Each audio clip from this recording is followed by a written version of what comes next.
Buenos días a todos los presentes.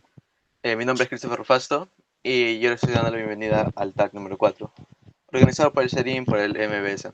En este conversatorio, los ponentes nos van a contar un poco de su historia y también nos van a hablar acerca de la experiencia de la que han ido adquiriendo por estos años. Antes de iniciar, quisiera agradecer a todos los ponentes por participar en este talk, ya que es una gran oportunidad para que los estudiantes amplíen la visión que tienen acerca de sus carreras y de esa manera puedan orientar mejor su vida profesional. Ahora continuamos con la presentación de los ponentes. El primer ponente es el ingeniero Juan Jesús Moisés Guapaya. Él es ingeniero mecánico graduado con máster egresado de INSA Lyon, que es una escuela de ingenieros, en Francia.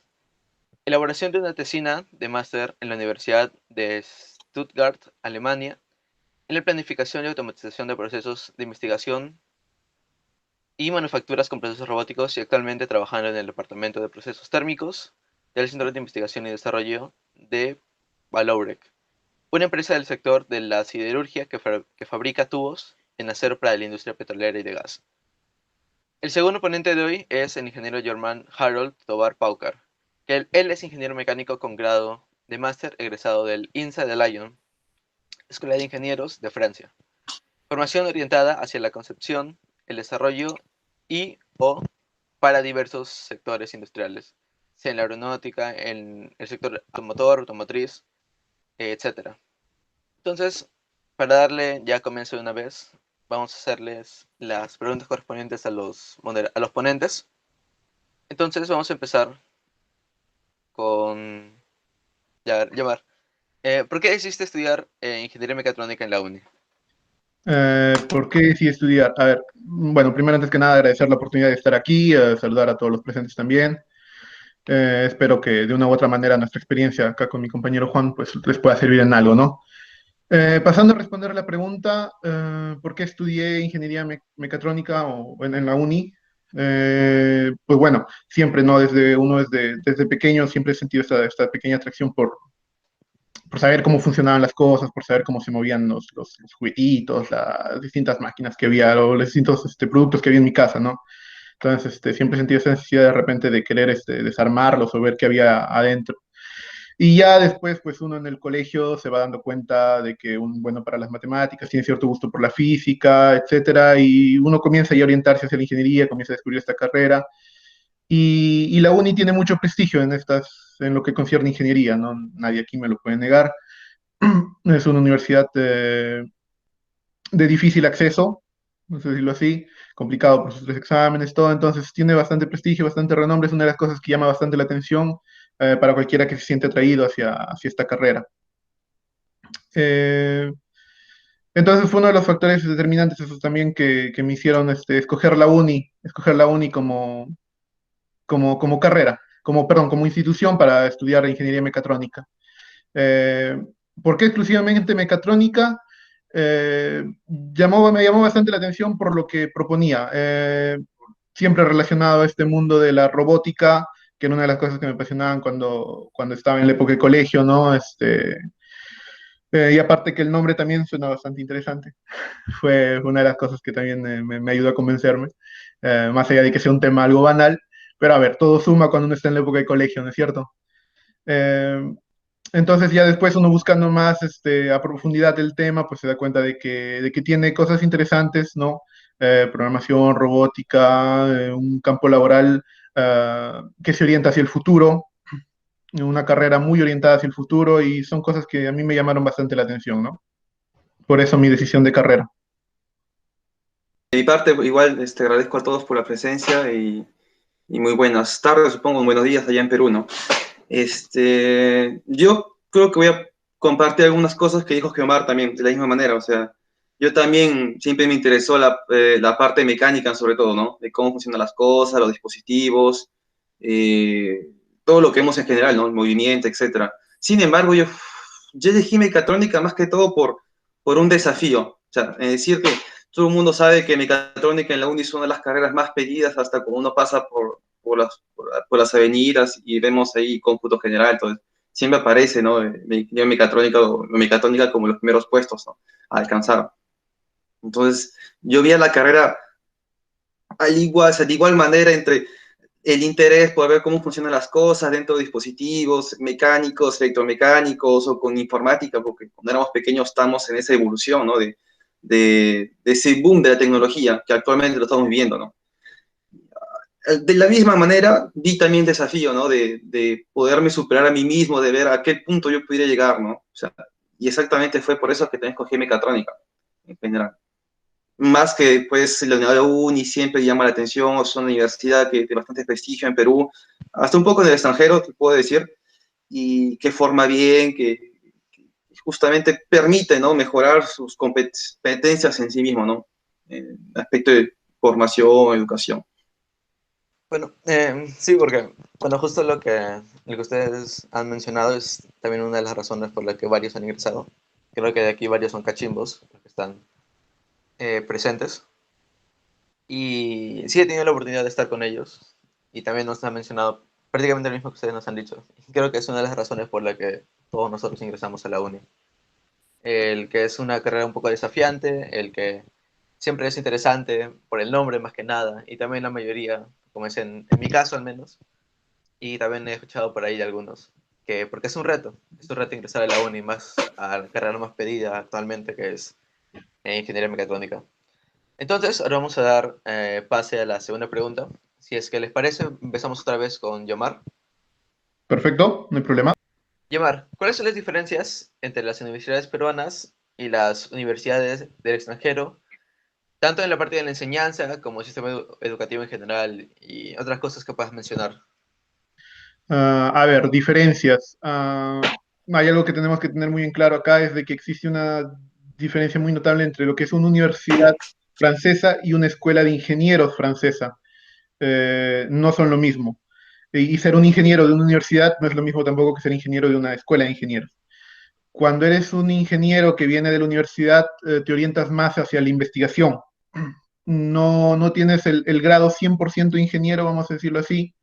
Eres un ingeniero generalista, se le llama acá. Sin embargo, una escuela de ingenieros sí te orienta más hacia una ingeniería civil, una ingeniería mecánica, hacia el campo laboral, hacia la industria, ¿no es cierto? Tienes la opción tú como ingeniero de una escuela de ingenieros, vale la redundancia, de poder dedicarte a la investigación, como es el caso de mi compañero, de Juan, que ya verán más adelante su recorrido. Eh, pero no es el objetivo final de una escuela de ingenieros, ¿no es cierto? No de todas, al menos. Eh, Ese es uno de los temas que hay que tener muy en cuenta. Hay una diferencia enorme entre universidad y escuela de ingenieros. Otro punto interesante que yo encontré acá en Francia cuando llegué, nosotros cuando llegamos aquí estuvimos primero en un establecimiento técnico, 2 años, lo que se llama una IUT, un Instituto Universitario Tecnológico, y estos Es institutos, como el equivalente a Senati. ya, sí. Y pues estos institutos lo que hacen es formar técnicos, ¿es cierto? Entonces nosotros en un inicio fuimos formados para ser técnicos. Bastantes talleres, bastante parte práctica, tal vez menos teoría, no tuvimos cursos como pues los teníamos en la uni, ¿no? Estática, dinámica, no a ese nivel al menos, ¿no? Los cursos eran muchos más sencillos, vamos a decirlo así, o al menos sencillos para nosotros que habíamos estado en la uni, que habíamos vivido pues cálculo integral, cálculo diferencial, ¿no? Todos los otros cursos. Entonces, para nosotros era como que más, como que la teoría era menos desarrollada en estos institutos, más era la parte práctica. Y, y esto es algo que viene desde el lycée, que es que es como el colegio acá en Francia, es de que ellos ya escogen qué quieren ser, si quieren ser técnicos, quieren ser ingenieros. Cualquiera de las dos opciones es muy buena para ellos dependiendo de lo que ellos decidan hacer, dependiendo de sus notas, dependiendo de su desenvolvimiento en el aspecto académico. La formación técnica acá en Francia está muy valorada, siempre se necesitan técnicos y es algo que en Perú muchas veces no noto. Cuando tú estás en la época de colegio, todos aspiran a una universidad, todos aspiran a ser ingenieros y muy pocos ven tal vez el lado técnico, cuando en Perú la verdad es de que los técnicos son muy pedidos también, se necesitan bastantes técnicos, pero pues no hay la suficiente, ¿cómo decirlo? No es una formación muy bien, muy bien integrada, por decirlo así, no es muy fuerte la formación en Perú, no es muy intensa. Y este es uno de los puntos que se diferencia bastante de Francia, ¿no? Acá los técnicos salen, los técnicos consiguen trabajo y hay técnicos que son tan buenos como cualquier otro ingeniero dentro de la empresa, ya hablando propiamente, ¿no es cierto? Técnicos que pueden llegar a ser jefes, que pueden llegar tranquilamente a puestos superiores. Entonces, es otra de las cosas, es otra de las diferencias también hablando ya más del sistema educativo acá, del sistema educativo superior acá en Francia, ¿no? Juan, no sé si tú pudieras complementar con otras cosas. Sí, sí, quería agregar dos cositas más, ¿no? Por ejemplo, lo que decía Geomar es exactamente cómo funciona el sistema de educación acá en Europa en general, ¿no? No solo en Francia, sino también en Alemania, en los países vecinos, con igual Holanda o España, ¿no? De misma manera. Y quería complementar exactamente respecto a la orientación de las universidades y las escuelas. De algo tan simple, ¿no? Que uno se da cuenta es que estando acá, uno termina una universidad, imagínense, no sé, uno de ustedes venga acá a estudiar un máster, termina el máster y no es considerado ingeniero, automáticamente, ¿no? Suena un poco como que absurdo, pero sí es verdad. O sea, el sistema está regido de esa manera acá en Europa en general. ¿Y por qué? Porque la orientación de la misma, como decía Gemar, y justamente vengo a este punto. ¿Qué pasa? En una universidad uno se orienta bastante en la investigación. Investigación vamos a definir en dos campos, si quieres, hacer investigación o sea, digamos por investigar, quiere decir que investigas una problemática en general para llegar a una conclusión si es verdad o no, pero la investigación también orientada a las empresas, donde el objetivo es crear tecnología para mejorar procesos, ¿no? O mejorar la calidad, o tener justamente un valor agregado en sus productos. Es una investigación amalgama, digamos, entre un ingeniero y la universidad en general. Y como decías, Gemar es igual, o sea, un ingeniero en sí está hecho para resolver problemas. Es como ven la ingeniería acá en Europa, es resolver problemas, mejorar, crear tecnología en sí. Más a base de investigación, más a base justamente de resolver problemas en general. O sea, uno tiene una problemática y llama a un ingeniero para resolver el problema. Si uno quiere mejorar algo, llama a un ingeniero para hacer el problema. Más que un investigador, se centrará sobre todo en crear tecnología o crear ciencia, ¿no? Lo que no llevamos acá. Es lo que quiero complementar sobre eso. Genial. Entonces, vamos a pasar a la siguiente pregunta. Ahora vamos a empezar por Juan. Parece un poco el cambio. Ujú. ¿Les parece? Por mí súper Ya, a bien, ver, ¿eh? ya, a ver. Juan, ustedes no han culminado sus estudios en la uni. Ustedes lo hicieron en una universidad en el extranjero. ¿Nos podrían decir cuál ha sido el mayor aprendizaje que les dejó la uni a lo largo de su carrera?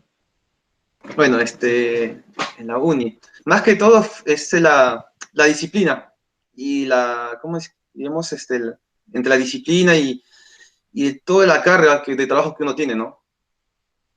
Me explico, voy a explayarme mejor. La disciplina en el sentido en que uno tiene que estudiar para los parciales, asistir a cursos o organizarse justamente para complementar la teoría que los profesores nos dan en la uni, te forma en el sentido de ser autodidacta contigo mismo, crear una disciplina, ser coherente y siempre ser arduo, ¿no? En el trabajo. Es lo que se usa, lo que se pide bastante en la vida en general, ¿no? No, más que todo, no como estudiante, sino en general. Te forma eso, te forma a también ser más competitivo, ¿no? A seguir mejorando, a indagar y tener ese bichito, como decimos, de querer siempre mejorarse, mejorarse, mejorarse, ¿no? Y quizás ahí justamente veo dos, tres compañeros de nuestro mismo código que están asistiendo a la conversación y no van a decir lo mismo, o sea, que sí, que siempre fue una competencia sana, digamos, apoyo mutuo y en general justamente seguir estudiando, ¿no? Seguir formándose y ser, o sea, la disciplina ante todo. Y eso, y lo otro que no hay que mentirse es el nivel que hay en la uni. Para serles sinceros, ustedes, los que han ingresado, los que siguen estudiando, los que ya están terminado, déjenme decirles que tienen un buen nivel, porque el nivel que estamos en la uni, punto de vista científico, es alto, es alto. La calidad de problemas, el rigor que hay, el nivel hasta los exámenes que uno pasa ya es alto, es alto. Quizás lo más difícil para los estudiantes de la uni va a ser la parte práctica, ¿no? Quizás Gemar va a explicar más eso que yo. Es la parte práctica, de que justamente el estado de laboratorio, esas cosas, pues a veces da que decir, ¿no? Pero la parte teórica es de lejos, los que van a iniciar, los que están estudiando, les digo que sinceramente que estén en buen camino, la parte teórica. Es muy fuerte el nivel de la uni, comparado con las 2 o 3 universidades que he pisado yo, y sí, realmente es lo más complicado de la uni, lo que más va a quedarse en sí es hacer el nivel, ¿no? Vale, pues sí, como, a ver, lo que a mí me decían cuando yo estaba en colegio era la uni te golpea, ¿no? A mí siempre mis profesores que habían estado en la uni me decían, la uni te va a golpear, pero al final vas a ver que va a valer la pena. Y es verdad, la uni te golpea y te golpea bien a veces. Ya desde el examen de ingreso ya sientes el golpe, ¿no? Sientes la pegada, 3 exámenes en una semana, no es sencillo. Eh, y como dice Juan, al final todos estos golpes sirven porque terminas con un excelente nivel. Cuando nosotros llegamos aquí a Francia, nos dimos cuenta de que teníamos el nivel suficiente para rendir y para tener inclusive muy buenos puestos, ¿no? Que es lo que al final nos permitió entrar a una escuela de ingenieros aquí en Francia. No cualquiera accede a una escuela de ingenieros, tienes que tener buen nivel, buenas notas, recomendación de profesores, etcétera, porque aquí se entra como, se candidatea a una escuela de ingenieros, ¿no? No es como tomar un examen. Y al final fue la uni la que nos dio ese nivel o esa seriedad para poder entrar a estas escuelas. Otra cosa que la uni también nos dio, como dijo Juan, fue el hecho de saber, de poder estar organizado en los cursos, saber cómo llevar las cosas, con los trabajos, los proyectos y todo lo demás. Al final te das cuenta pues que en la uni lo habías vivido y habías experimentado esta cosa, otra cosa, y tenías esta ventaja, ¿no? Cuando estás en el extranjero. Entonces, la uni te da un buen nivel en lo que concierne a lo teórico. En lo práctico aún no lo sé, pues porque no hemos hecho los últimos semestres de la uni nosotros, entonces no hemos visto ya los cursos que son más de campo laboral, más de carrera, no los hemos visto al 100%, pero el nivel teórico les digo que no se preocupen, tienen un nivel suficiente para poder salir al extranjero, para poder rendir tranquilamente, ¿no? Obviamente sin descuidarse y poniendo bastante responsabilidad de su parte. Genial. Sí, porque creo que esa es una de las preguntas más importantes, que la mayoría se pone en duda si es que todo lo que vemos en la uni a veces sirve en el extranjero. Y sí he escuchado a veces, y en varias ocasiones, que esto ocurre, que no están tan seguros de que lo que han visto en la uni le va a servir afuera. Pero bueno, ha sido de mucha ayuda esta respuesta. Y bueno, vamos a pasar a la siguiente pregunta. Vamos a seguir la misma dinámica, vamos a seguir con Juan. ¿Cuáles fueron los mayores riesgos y o problemas que enfrentaste al estudiar el pregrado, tanto en la uni como en el extranjero? Bueno, para comenzar en la uni, la gran dificultad que tuve fue la adaptación. Como dijo Gemar, la frase esta de que la uni golpea es verdad, o sea, quizás para los que recién son ingresantes en la uni, que están escuchando, los que escucharán esto, es complicado adaptarse al ritmo de vida en la uni, ¿no? A la carga de cursos a llevar, la presión en sí que uno lleva en los hombros, ¿no? De poder pasar el curso. Tengo muchas anécdotas del primer ciclo que para decirles que sí, golpea bastante. La adaptación es lo más importante en la uni, ¿no? Y sobre todo en concentrarse solo en estudiar, pero al mismo tiempo darse un espacio para su vida personal, ¿no? También que entiendan que estar en la uni o estudiar en sí no es solo estudiar, que también formarse de otros aspectos, ¿no? Aspectos, tener una vida social, relajarse, porque uno piensa que estudiar 100% va a ser el resultado que nos da para acabar la carrera, y no es así, en verdad. Esa es más que todo la dificultad que tuve en la uni, ¿no? Sí, eso fue hasta el cuarto ciclo que estuvimos en la uni, si no me equivoco, Omar. Y luego acá en Mm, Europa, sí, ¿no? Cuarto ciclo fue, ¿no? Y luego en Europa, quitándole la parte de la barrera del idioma y la adaptación, porque va a ser el mismo para todos, lo más difícil en Europa es adaptarse no, hacer, ¿cómo llamarlo esto? Pero es trabajar en grupo, digamos así. Trabajar en grupo en Europa. Algo que se hace bastante acá es trabajar en grupo, interactuar con todos los colegas o los miembros de la clase y hacer grupos, trabajar en grupos, escribir, hacer informes. Y no es fácil, porque cada uno tiene diferentes formas de pensar. Ustedes, bueno, en la uni todos somos peruanos, tenemos una misma idiosincrasia, digamos, ¿no? Acá no, aquí nos encontramos a veces no solo con estudiantes locales, hasta mismos extranjeros como nosotros. Entonces cada uno tiene una forma de pensar, estudios diferentes que hay uno que adaptarse, ¿no? Y lo más complicado en pregrado. Si me refiero a pregrado es eso, realmente adaptarse a la forma de pensar de los otros estudiantes, a la forma en cómo ellos trabajan. Es lo más importante y lo más difícil, ¿no? También. Complementando lo que dice Juan, o bueno, en mi caso, en mi caso, ¿no? Eh, para mí también fue un poco difícil, tal vez no tanto en mi caso, adaptarme un poco al ritmo de la uni, ¿no es cierto? Tener un laboratorio, un informe la próxima semana, al mismo tiempo tener un examen, entonces cursos que son complicados, temas que no has visto, y comienzas un poco como que a complicarte la vida los primeros meses. Pero pues como todo en la vida, es práctica, es seguir intentando esforzarte al máximo, a pasarte unas noches tal vez en vela, y en algún punto comienzas como que ya a acostumbrarte a ese ritmo de vida.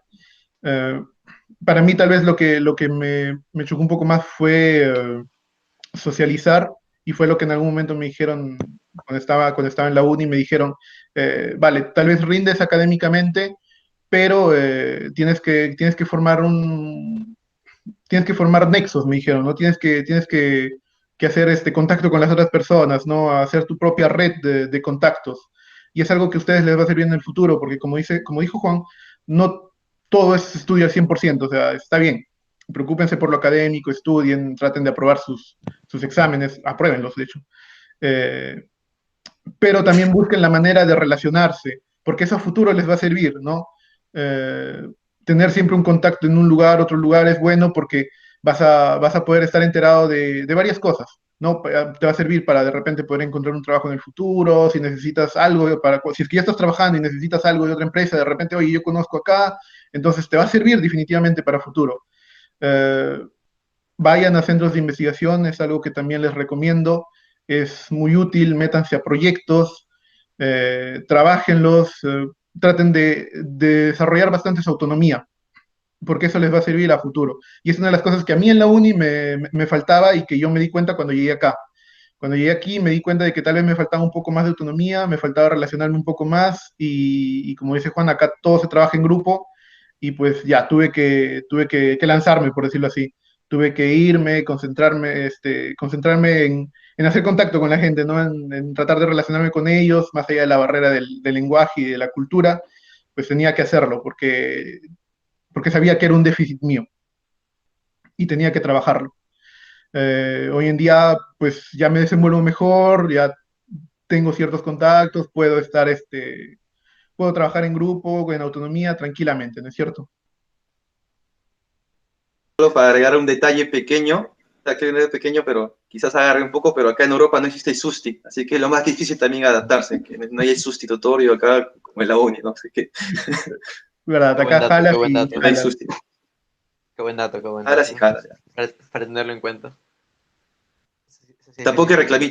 reclamito, tampoco existe. ¿Tampoco? Bueno, vamos a pasar Tampoco hay a la siguiente reclamito. pregunta. ¿Su suplicatorio tampoco? Tampoco es suplicatorio, Tampoco es tampoco. obligatorio. Sí, no se puede. Tampoco hay canasta navideña, ¿no? Sí que olvídate, ¿no? Acá no comen Eso, panetón, así es que ya fue. eso sí fueron buenos datos. Pavito, pavito. Nada, tampoco. Nada, nada. Bueno, vamos a pasar a la siguiente pregunta, si les parece. Vamos a volver otra vez a Yomar para que responda. ¿Vale? Ahora vamos a ir con las preguntas referentes a experiencias de pregrado. ¿Cómo ustedes descubrieron su área de especialización para una futura maestría? ¿Y por qué se cambiaron de ingeniería mecatrónica a mecánica? A ver, empiezo respondiendo a la segunda pregunta porque es más fácil responder.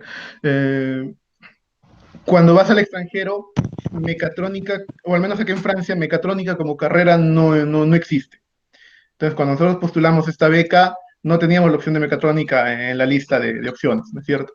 Acá mecatrónica no existe como carrera porque se considera una especialización de la mecánica.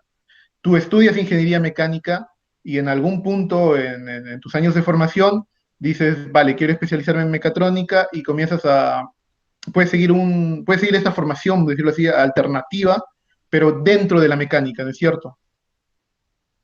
Entonces nosotros terminamos pues llegando a hacer ingeniería mecánica en general. Hicimos un poco de electrónica, un poco de eléctrica, hicimos un poco de todo para ser formados como mecánicos y ya después poder escoger nuestra rama, por decirlo así.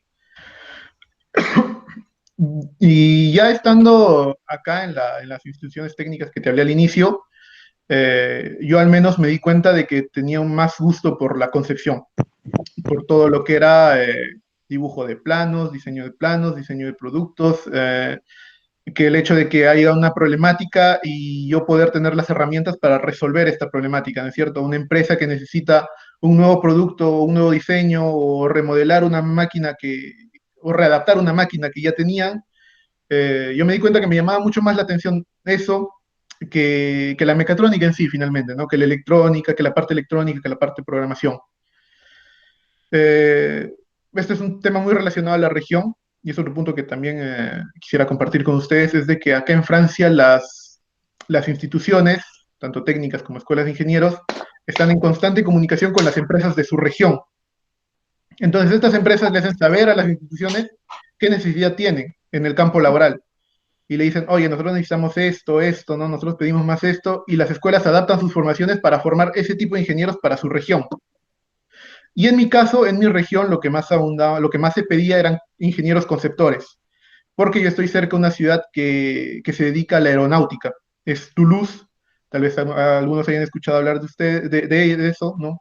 Si no, pues les presento, ¿no? Toulouse es una ciudad que se dedica mucho a la aeronáutica, Airbus, una gran empresa de aeronáutica, está situada en Toulouse, ¿no? Su central está en Toulouse, y entonces la aeronáutica pide muchos conceptores, porque siempre tiene que estar a la vanguardia de la tecnología, ¿no? Siempre tiene que estar diseñando nuevas formas de mejorar el rendimiento de sus motores, nuevas máquinas, oye, tenemos este problema, tenemos que rehacerlo, ¿no es cierto? Entonces siempre está pidiendo conceptores. Y por eso mi región se especializa en lo que es la concepción. Y pues a mí me metieron muchas horas de concepción y al final me terminó gustando. Es por eso que decidí quedarme en mecánica en concepción y ya no continuar con lo que es mecatrónica. Fue por un tema más que nada de gusto, de preferencia. Y igual también Juan, él también les va a explicar pues ahora con por qué escogió de quedarse en mecánica, ¿no es cierto? O sea, como decías que Omar es lo mismo, ¿no? Mecánica acá es muy general, uno se especializa al final. Y justamente fue lo que yo hice. Yo sabía que tenía o sea, tenía una atención, o sea, me llamaba mucho la atención la parte mecánica. Eso es verdad. Más bien diría yo que fue una suerte venir acá y volver a orientarse, porque no sé si terminando mecatrónica en la uni me hubiera gustado. O sea, no es por criticar nada, pero es que ahí les cuento por qué. A ver, ¿qué pasa? Yo decidí mi orientación finalmente, digamos, hasta hace un año, digamos, antes de finalizar el máster. Mi objetivo era hacer todas las ramas de la mecánica, pasando por la concepción, pasando por la industrialización, la mecatrónica en sí mismo, mecánica eléctrica, si uno quiere verlo. Y bueno, que hay otra especialización que se llama modelización, ¿cómo es? Concepción de plástico, ¿no? Plastilurgia, no sé cómo se Plastilurgia, dice. plastilurgia. Plastilurgia, ya, exactamente es eso. Y hay más, ¿no? Hay más ramas, pero bueno, decidí tocar algunas cuantas, ¿no? Ah, y la térmica también. Entonces, con el pasar del tiempo, en los estudios, cambiando de universidad, hay diferentes cursos en los cuales uno se puede orientar hasta el final del máster, que uno escoge más o menos el equivalente a los electivos en la uni. Acá uno puede escoger una especie de electivos, al menos en nuestra universidad o en nuestra escuela de ingenieros. Fue casi un año y medio antes de terminar la carrera. Entonces ese fue mi objetivo, poder usar o poder empalparme un poco de cada rama de la mecánica para finalmente orientarme a algo en el cual yo fuera bueno, ¿no? Y me gustaría al fin y al cabo. Entonces esto fue así, justamente. Inicié, como decía Gemar, aparte de como técnico. En su caso fue full concepción, en mi caso fue full siderúrgica. O sea, lo que uno puede llamar de ciencia de materiales es lo que hacen ustedes con Vera normalmente. No me acuerdo, sí me olvido. Ya. Pero en una evolución, o sea, mucho, mucho más específico, ¿no? Especializado. Como dice Gemar, es cada una de su carrera, o sea, cada una de sus carreras es determinado por la región. La región donde yo estaba era la región del norte, es donde habían muchas minas, y hasta ahora sí hay muchas industrias siderúrgicas, ¿no? Por el cual, por eso estoy trabajando en esa empresa. Y eso, entonces luego pasé para la industrialización, fue una parte de mi orientación del máster. Luego pasé por la mecatrónica para hacer la tesina, ¿no?, de investigación en Alemania. Y finalmente me encuentro, ¿no?, trabajando en un centro de investigación en la parte térmica, ¿no?, la cual me gustó más, que es una amalgama en sí entre hacer full térmica y hacer cierta parte de ciencia de materiales y también industrialización. ¿Qué quiero decir? Que al fin y al cabo, si uno hace el pregrado y el máster incluido, como hace uno en Europa en general, sin pasar por la universidad, uno puede trabajar tranquilamente como debutante, quiero decir, ¿eh?, en cualquier industria. Claro, tienes una mejor predisposición para ciertos vacantes, ciertos empleos, pero en general puedes trabajar en esos ámbitos, ¿no? Yo le digo, por ejemplo, por mi experiencia propia, ¿no? He podido desenvolverme en diferentes ramas, entre estudios, entre prácticas, o actualmente en el trabajo, ¿no? O sea, puedo hasta amalgamar muchas competencias, muchas cosas que he aprendido y usarlos para un objetivo en general, ¿no? A ese punto voy, o sea, yo podría responder la pregunta finalmente, porque decir, al final no me especialicé, que hasta el final de mis días como estudiante, ¿no? Digamos hasta la carrera en la que escogí, ¿no? Porque realmente escoge uno la carrera en la cual se siente a gusto, en la cual se quiere especializar. Esa sería mi respuesta. Genial. Bueno, una pequeña aclaración, más que nada con las preguntas. Las preguntas que están haciendo en el chat, ya que están haciendo, porque he visto que han hecho una, las ¿Mm? vamos a responder al final para seguir con el Ok, orden que hemos establecido. ok, vale, Entonces, perfecto. Pues la respondo al genial. final. Sí, para, para no perder ese hilo. Vale, perfecto. Entonces, ahora vamos a ir con la siguiente pregunta y vamos a volver a Juan. A ver, Juan, ¿qué tan complicado fue para ti o para ustedes en general acceder a la beca Pronavec en pregrado? Ah, muy buena pregunta. Voy a dividirla en dos, ¿ok? En la parte académica, es muy importante lo que uno ha hecho como estudiante desde el colegio. O sea, digamos, ustedes que han ingresado a la uni, digo la gran mayoría, para no decir todos, han tenido un buen rendimiento escolar.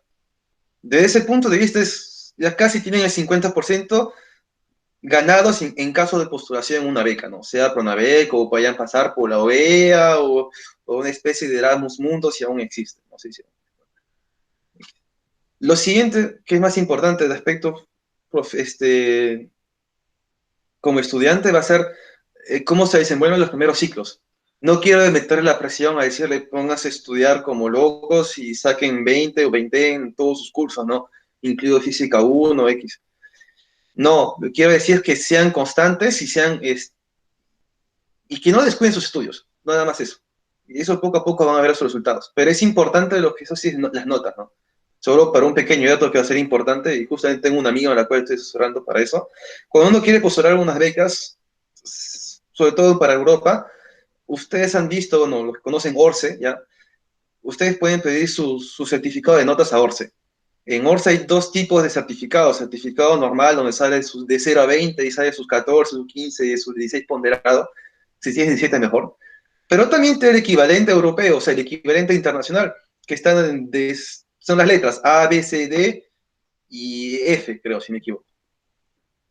Entonces, cuando ustedes postulen para una universidad extranjera, porque pueden postular, aún si no tienen beca, pueden postularlo. O sea, es fácil. Postular, elegir es otra cosa. Pueden postular fácilmente, pidan ese certificado, ¿no? Con la ABCDS. Creo que ese certificado universal, si no me equivoco, averigüen en ORCE, pero le van a decir que si hay, lo pueden pedir. Hay eso, ¿no? Eso es lo más importante, lo más difícil, digamos, para postular en aspectos como estudiante. Lo más difícil va a ser justamente el papeleo. ¿Qué es lo más difícil? El papeleo. ¿Por qué? Si Geomar no va a hacer mentir, nosotros cuando postulamos, fue difícil en el momento de juntar todos los documentos para enviar nuestra candidatura. Entonces, lo que yo sugiero primero es averigüen lo más antes posible, planifiquen si quieren postular o no. Si se aparece la oportunidad, no lo dejen pasar. Si realmente su sueño es estudiar al extranjero o quieren estudiar en pregrado en el extranjero, no duden, planifiquen bien eso y pidan la ayuda a los que puedan, ¿no? Para agilizar los papeles, ¿no? Que realmente cuando uno quiere, lo logra, ¿no? Si Gemar nos va a mentir, justamente nosotros cuando postulamos pasamos por muchos problemas, uno de ellos es los papeles, entonces no lo dejen pasar, ¿no? Porque pueden estudiar, ser los mejores, pero si dejan de lado cosas como esas, pues no llegan a pasar. Es lo más difícil, ¿no? Eso es la pregunta, ¿no? Sobre respecto a las becas. Eso. Sí, respecto a Pronavec. Sí, es verdad que una de las cosas más complicadas fue el timing, ¿no? La parte administrativa, pues siempre es lenta y las postulaciones, pues tienen fecha de caducidad. Entonces, si ven una beca que les gusta o si quieren postular, no pierdan el tiempo, váyanse de frente a la parte administrativa, no lo dejen para mañana, llamen, insistan, presionen detrás. Se hace, es difícil, pero se hace. Ahora, respondiendo más al tema de la beca de Pronavec, pues sí es verdad que Pronavec a nosotros nos pedía también considerar las notas del colegio, de la época del colegio, para postular a esta beca. No todas las becas son así, algunas solamente toman la parte universitaria, la parte profesional, la parte de educación superior, perdón.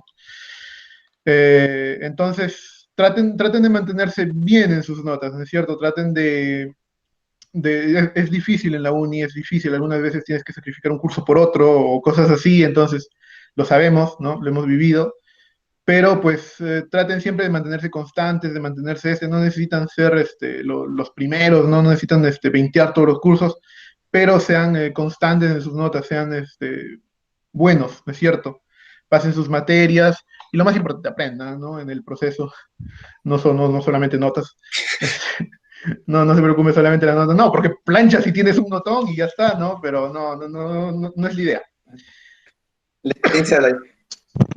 Entonces, estén atentos a eso porque sí va a ser necesario para poder postular a cualquier beca, ¿no? Que ofrezca una institución. Mismo Campus France ofrecía becas, ¿no?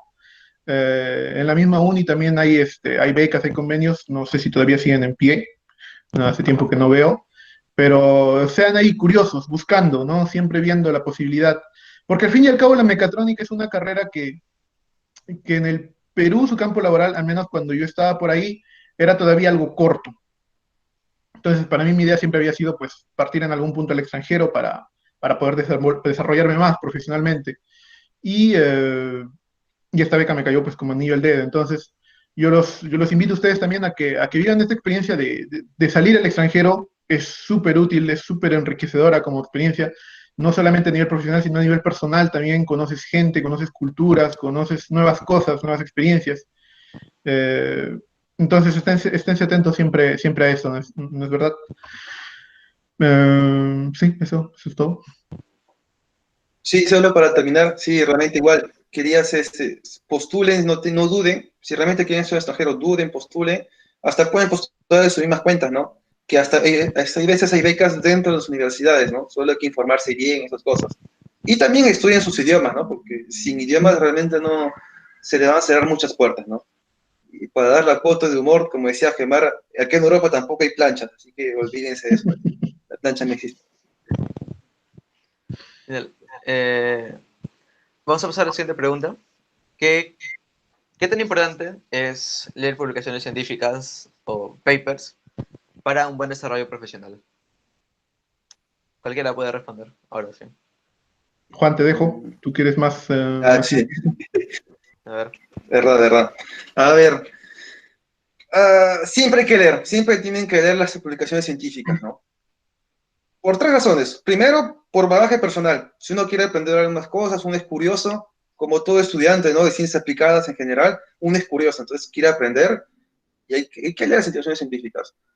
¿Por qué? Porque hay que mantenerse actualizado con las nuevas tecnologías. No siempre lo que los profesores nos enseñan va a ser la actualidad, o sea, va a ser de la actualidad en general. O sea, díganse la uni, díganse acá en Europa o cualquier parte del mundo. Siempre hay nuevas cosas que van saliendo todos los días. Y eso. Lo segundo es que leer publicaciones científicas también ayuda para los idiomas. La gran mayoría de publicaciones científicas, si no digo la totalidad, son en inglés. Entonces, de la misma manera uno aprende, mejora su nivel en inglés y también uno aprende a escribir reportes o papers en inglés. Como le digo, me ha pasado también de escribir la tesina de tener que escribir en inglés y es un choque si realmente uno nunca leía en su vida antes documentos científicos, dice papers o tesis. Entonces es importante para entender el lenguaje en el cual se usa, no es un lenguaje normal con el cual uno va a hablar con un amigo que habla inglés, ¿no? Que escribir en inglés para chatear o escribir en inglés realmente para hacer una aplicación científica. Hay formas que escribir, o sea, hay un formato que respetar, hay expresiones que decir, que no decir, etc. Y lo tercero, respecto a escribir papers, te forma en el punto de vista de ser riguroso y siempre emplear las palabras correctas frente a otros profesionales. Y también, bueno, si uno quiere dedicarse a la investigación a 100%, sea para tu laboratorio, tu empresa o quien sea, para cuales tú escribas el paper, va a dar importancia a la entidad para la cual tú trabajas y a ti mismo. ¿Por qué? Mientras más papers escribes bien, mientras más vistas tengas, mucho más conocido serás. Y imagínense, si uno quiere ser una carrera de investigador, pues mientras más vistas tengas, más publicaciones tienes, pues tienes una mejor visión, o sea, eres mejor visto para las personas. Entonces, eso juega realmente su rol. Digo, cada uno depende de lo que quiere orientarse. Si uno quiere orientarse 100% industria, escribir no es papers o certificaciones, publicaciones científicas, no es lo más importante del mundo, porque uno se orienta a otra cosa. Sin embargo, leerlos, o sí, leerlo para mí es muy importante. Leer continuamente de papers, sea para su trabajo, hasta para un pequeño trabajo de laboratorio en la uni, es importante leer. Tómanse el tiempo al menos de leer una vez por día, en inglés, si es posible, en español, si para iniciar, y van a ver que hay una gran diferencia en la forma de pensar, la forma de escribir, y la forma en la cual uno va a comunicarse, ¿no? Y en el idioma en el que... Concuerdo, Juan, en casi todo, por no decir en todo. Para complementar, yo les diría, pues, a ver, la tecnología siempre está evolucionando, ¿no? Cada año salen cosas nuevas, ¿no? No nos podemos dormir en nuestros laureles y yo les digo esto desde un punto de vista más de conceptor. Yo he visto, cuando me ha tocado estar en empresa, eh, mis compañeros tenían que estar siempre actualizados en lo que concierne a nuevas tecnologías. Uno como conceptor no se puede dar el lujo de quedarse con la tecnología de hace 5 años, de hace 6 años, porque te desfasas. Y simple y sencillamente la idea que tú propones no es tan buena como la idea de otra persona que está ahí actualizada, ¿no es cierto? Nosotros tenemos que estar siempre a la vanguardia. Y esto va para todos los ingenieros. Lean cuanta revista científica puedan, porque les va a ayudar. Les va a ayudar a descubrir nuevas tecnologías, descubrir nuevas formas de pensar, tal vez. eh, y también, como dice Juan, la gran mayoría están en inglés. La gran mayoría están en inglés, entonces les va a servir para mejorar algo que tal vez no se ve mucho en el IGNA o en el británico, que es el vocabulario técnico. ¿No es cierto? En inglés. No es algo que se trabaja en estas instituciones, pero que a nosotros como ingenieros pues nos tiene que servir, tenemos que saber hablar como ingeniero en otros idiomas. Y va a ser muy útil para esto también. Entonces lean, estén siempre a la vanguardia, es muy importante para nuestra carrera, porque si no nos desfasamos y finalmente nos estancamos. Eh, Seguimos viviendo con la tecnología de hace 3 4 años cuando hoy día el mundo está evolucionando a un ritmo, pero uff, enorme. Entonces, es importante, muy importante para nuestra carrera, la verdad. Eh, Vamos a pasar a la siguiente pregunta porque se me ocurren unas cuantas preguntas que hacerles, pero esa la vamos a dejar para el final. Vale, vale. Entonces, creo que esa pregunta vamos a empezar con Yomar, porque creo que es el que ya nos ha dado un pequeño trasfondo previo a esta pregunta. ¿Tenían ustedes pensado estudiar su maestría en el extranjero? Como yo dije en una de las otras preguntas, yo ya tenía pensado en algún momento partir hacia el extranjero, ya sea para trabajar, ya sea para terminar la formación, hacer una maestría, etcétera, porque era lo que la carrera más o menos pedía, ¿no es cierto? Mecatrónica es una carrera que se desarrolla con fuerza en otros países, la robótica es una rama que está muy fuerte en otros países y que en el Perú desgraciadamente está recién empezando, no tal vez estos años está un poco mejor a cuando yo la dejé, no estoy 100% enterado, pero pero para mí ya era algo que tenía yo muy presente. No esperaba que fuera tan pronto, no esperaba partir antes del quinto semestre de la uni, pero sí era algo ya que yo tenía en cuenta y es por eso también que en la uni buscaba mantener unas buenas notas, unas notas constantes que me permitieran al menos estar en el tercio superior, ¿no es cierto? Porque yo aspiraba en algún momento pedir una beca, postularle una beca o alguna universidad en el extranjero. De verdad, mi siguiente paso después de tener buenas notas era lo que les decía, poder participar en proyectos, ¿no? Para poder después presentárselas a las universidades, a otras instituciones, decir, mira, yo participo en este proyecto, que también es importante, suma y le da peso a tu candidatura al momento de postular a una beca. De mi parte, siempre quiero estudiar en el extranjero, ¿no? Hay una frase que no sé si ustedes han escuchado, es que en la uni es difícil terminar la carrera, sea por dos motivos. Uno, porque realmente no termina porque no termina todos los cursos, o lo otro es porque parte al extranjero, ¿no? Por X motivos. Eso fue justamente nuestro caso, ¿no? Y yo desde pequeño siempre quise estudiar en el extranjero. Yo sabía que la uni era como un trampolín para estudiar en el extranjero. Como decía Gemar, no sabía cuándo ni cómo me iría, pero sí tenía pensado estudiar en el extranjero hasta un país en sí, ¿no? No era el país en el cual hemos estudiado, ¿no? Como decimos, ya, como hemos estudiado acá en Francia, no era ese país para estudiar a priori, pero al final, bueno, al final sí estudié en ese país, finalmente, pero sí tenía pensado estudiar en el extranjero. Entonces, y era algo planificado, ¿no? Solo que la oportunidad se desapareció y no dudé en postular. Genial. Vamos a pasar ahora con las preguntas de la maestría y de sus experiencias preprofesionales. ¿Cuáles fueron las dificultades que ustedes tuvieron al estudiar la maestría? Empezando por Juan, a ver.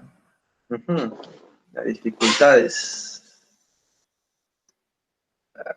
No les voy a mentir, la mayor dificultad justamente fue escribir reportes científicos. Es lo más difícil que yo viví. Lo digo personalmente, ¿eh? Como uno pasa los cursos de maestrías, son cursos en los cuales uno les exige bastante investigación. A todo lo que uno responde, todo lo que uno escribe tiene que ser justificado con fuentes, citarlos. Lo más complicado, lastimosamente, yo no soy, o no era alguien en el cual le gustaba leer al máximo. Entonces, me dio mucha dificultad, o sea, fue muy dificultoso para mí esa parte, ¿no? De la maestría, de escribir, de sustentar sus ideas a partir de publicaciones científicas. A partir, justificarlo por, no sé, demostrar una ecuación matemática, no hay ningún problema. Pero justificarlo a partir de una citación que hay que leer detrás, publicaciones científicas, tesis, que a veces quizás leemos una tesis de 400 páginas y solo citamos para decir 2 oraciones, ya me ha pasado, es engorroso, pero hay que hacerlo, entonces es lo más complicado, digamos, en la maestría. Aparte de eso, y lo segundo es que acá, que algo que quizá va a complementar a Gemar, voy a dejar esa parte a Gemar, es las prácticas. Uno para ingresar acá tienes que hacer prácticas profesionales, y lo más complicado es eso, porque uno sale con el bagaje técnico y científico y hay que ver si lo que uno aprendió sirve en la industria. Y ahí se pone, ahí se pone recién a prueba lo que uno sabe. No, no justificar el nivel de universidad, sino a qué punto tú has asimilado la teoría y a qué punto tú lo pones en práctica para darle un beneficio, ¿no? A la empresa, ¿no? O para quien tú trabajas. Geomar va a complementar quizás esa parte, Sí, ¿no? y era justamente uno de los puntos que también quería tratar. Es este paso tal vez de lo educativo a lo profesional, ¿no es cierto? Para mí fue un punto, a ver, mis prácticas se pasaron bien, gracias a Dios, menos mal, ¿no es cierto? Pero este paso, este proceso de adaptación de lo académico, a ver, puede ser de repente bueno, puedes saber desenvolverte en el ámbito académico, sabes hacer tus exámenes, sabes estudiar, no tienes problema en amanecerte estudiando, en hacer tus proyectos, vale. pero otra cosa es llegar a la empresa y comenzar a trabajar en el real. Ya no es un examen, ya no es un informe que te lo va a corregir un profesor y te va a dar una nota, es un informe que vas a presentar a un cliente o a una empresa, a otra empresa, perdón, eh, para que puedan apreciar tu trabajo, para que les puedas hacer saber tu trabajo. Entonces, es una carga más importante. Y esto no siempre es sencillo de manejar cuando no se tiene la experiencia. Yo tuve la suerte de tener gente que me supo guiar en la empresa, que me supo decir, oye, corrige esto de acá no está bien, eh, pero tengan en cuenta siempre eso, ¿no? Que tienen que saber desenvolverse también en el ámbito profesional, tienen que entender que traten de aprender todo lo que tienen y traten de buscar la manera de aplicarlo lo mejor que puedan cuando comiencen a conseguir sus prácticas profesionales. Por eso les decía, no solamente se preocupen en la nota o no busquen planchar o obtener una nota como sea, porque al final, o sea, perfecto, tienes la nota, pero si no has aprendido nada y un día en el trabajo te lo piden y no sabes, pues es un poco contradictorio, ¿no es cierto? Entonces tienen que buscar también aprender, tienen que buscar retener siempre las informaciones. Les va a servir en el ámbito profesional. Ese es un punto que quería tratar. Otro punto que también quería tratar es de que, bueno, al menos a mí en lo personal, una dificultad que yo encontré aquí fue tal vez hacer valer un poco más mis ideas.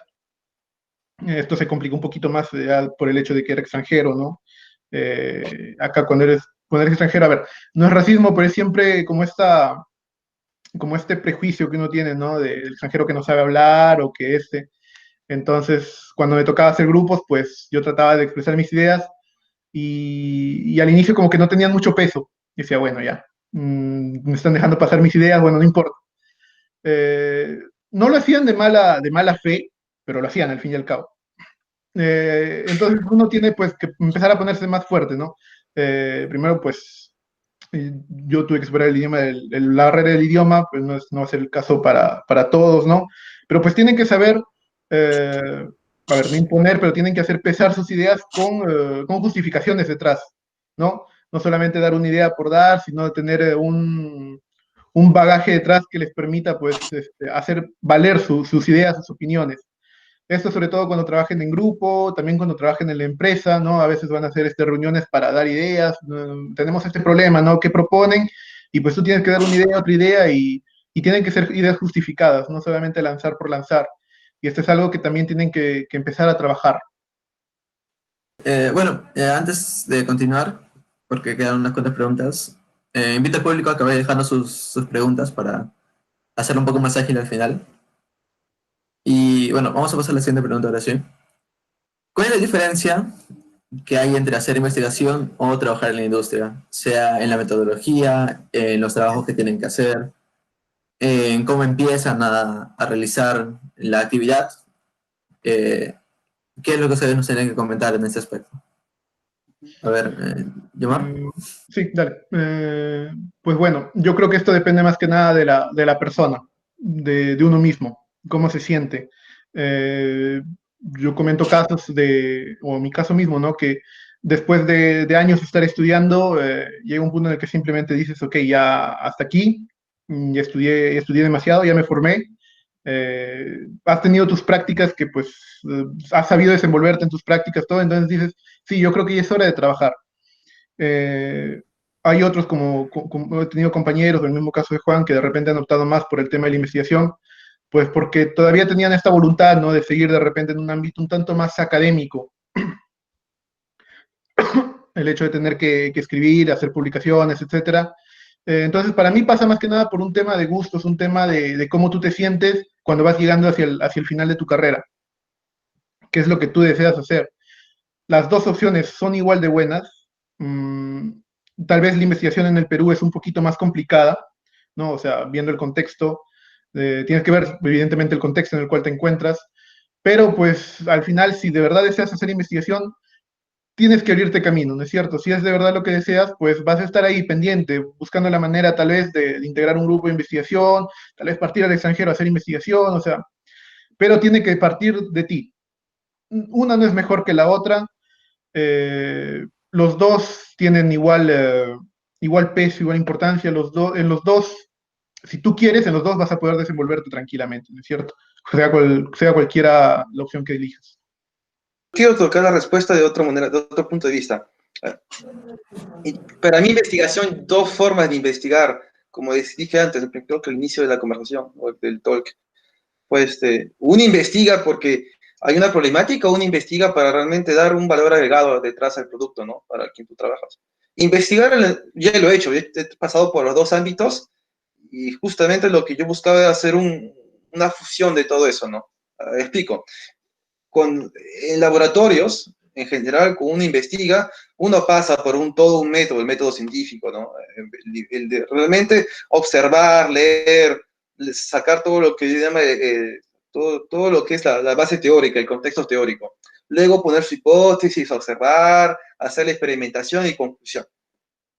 Lo que es realmente, y a esos profesores nuestros nos han comentado, y yo también lo he vivido, realmente, lo que es realmente frustrante con una investigación académicamente hablando, es que tu resultado puede ser, no es viable, no es posible, o no se puede con la tecnología actual, o sale, sí es posible, pero es una posibilidad de tantas cuantas existen. Eso a mí me frustraba, y me frustraba a mí, ¿no? Entonces yo me dije, no, esta forma de investigación no es para mí. No digo yo que a otras personas les encante. Hay gente que les gusta investigar y yo les comento a que continúen, ¿no? A que continúen investigando. Pero el laboratorio es así como se maneja. Lo he vivido por experiencia propia, sé cómo se vive ese mundo. Y entonces así es como se vive en carne propia la investigación en laboratorio. Sin embargo, cuando uno investiga para una empresa, lo que le llamamos en Europa el R&D, ¿no? O sea, cosas así, R&D, o en centro de investigación o de desarrollo tecnológico de una empresa, sobre todo para grandes empresas, dígase el automóvil o aeronáutica, etcétera, es más que todo mejorar o crear tecnología para un valor agregado. Quiere decir que uno investiga con el propósito de hacer dinero, propiamente hablando del capitalismo, si quieren, pero si no vas a hacer investigación con el hecho de que algo funcione. Entonces tu respuesta no va a ser, no es viable. Puede existir, sí, pero es una de un millón. Tu respuesta va a ser, es posible a tal condición. Este método sí va a funcionar, mejora la eficacia de tal otro método. Entonces, ya es un resultado que quizás en 3, 4 años, o hasta menos en más corto plazo, puede ser instalado en la industria en sí. Entonces, ves tu trabajo hecho, ya, que tiene valor. Y eso es lo que yo buscaba en sí, ¿no? Porque yo también, como decía Gemar, llegaba a un punto en que quería poner el alto, o sea, a los estudios y decir, ya hay que pasar a la parte profesional. Y es por eso que más me orienté en esa parte, ¿no? Me gustaba bien investigar un poco, leer, ser curioso, ¿no? De crear más tecnología, pero en un sentido de darle razón de ser a lo que yo hago, ¿no? Y eso fue lo que yo busqué, es investigar por una empresa, crear tecnología y justamente ser artífice de la instalación, de la implantación de eso en la industria, ¿no? Para saber algún día, tal producto fui yo el que renovó, el que fue parte del grupo que innovó, es que puso tecnología, ¿no? Eso es lo que yo buscaba, ¿no? La gran diferencia entre la investigación propiamente dicha en la universidad y la investigación en la industria. De hecho, ustedes si un día quieren hacer una tesis de doctorado, de máster acá en Europa, se van a encontrar con eso. O escogen la tesis universidad o escogen la tesis conjunto con una empresa. El objetivo no va a ser el mismo. Los métodos van a ser relativamente los mismos. Va a haber todo lo que es el método científico, pero la rigurosidad es totalmente diferente. ¿En qué sentido? En la universidad, si funciona o no, es un resultado y como dicen los fondos, están dados para eso. En la industria, si a partir de tus experimentaciones o de la simple observación o simple búsqueda de información detrás, uno ve que no es posible o que la viabilidad es baja, van a parar el programa o el trabajo o el proyecto y van a pasar a otra cosa. Entonces, a ver en qué puntos que ustedes se quieren orientar, ¿no? Y después hay lo que dice Femar, el aspecto realmente full industrial, en que investiga poco y más que todo de resolver problemas, ¿no? De encontrarse, a confrontar, hay tal problema hay que resolverlo. O uno quiere concebir una cosa, ya, es nueva tecnología, hay que concebirlo, va más al aspecto un poco de cálculo, al aspecto más un poco de design. Genial. Vamos a pasar a la siguiente pregunta, que ya vendría a ser la pregunta final para empezar unas preguntas del público. De acuerdo a su experiencia en general, ¿ustedes creen que la empleabilidad de la ingeniería mecatrónica es baja? Hablando de general o de lo que pueden mencionar. Sea en Perú, o pueden dar un ejemplo en Perú, un ejemplo en el extranjero, u otras cosas. A ver, desde mi Yo punto de vista... quiero iniciar, quiero responder la pregunta.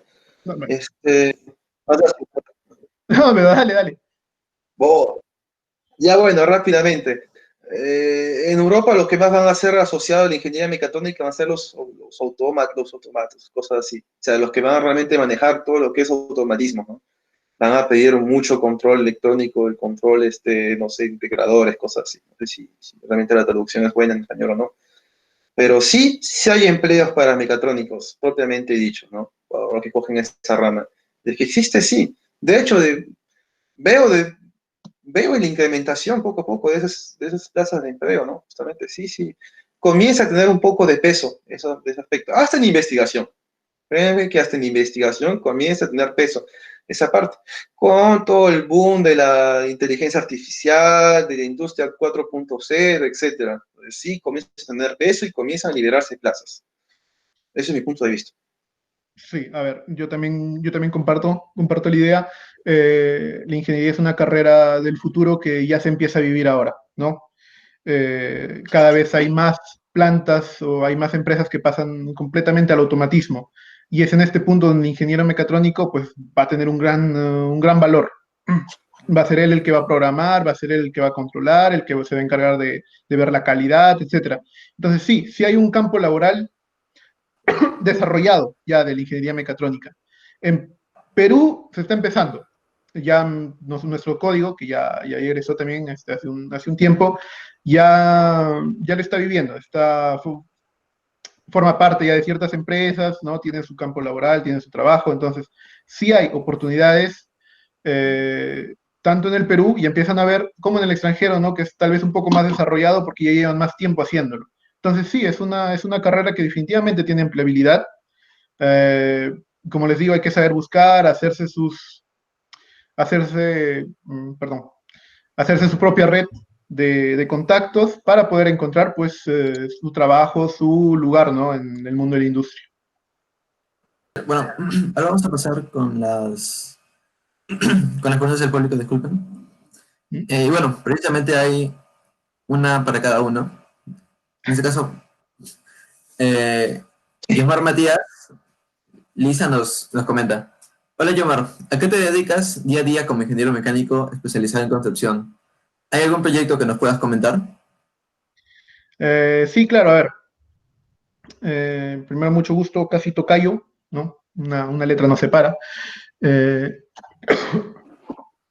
a ver, ¿cómo decirlo?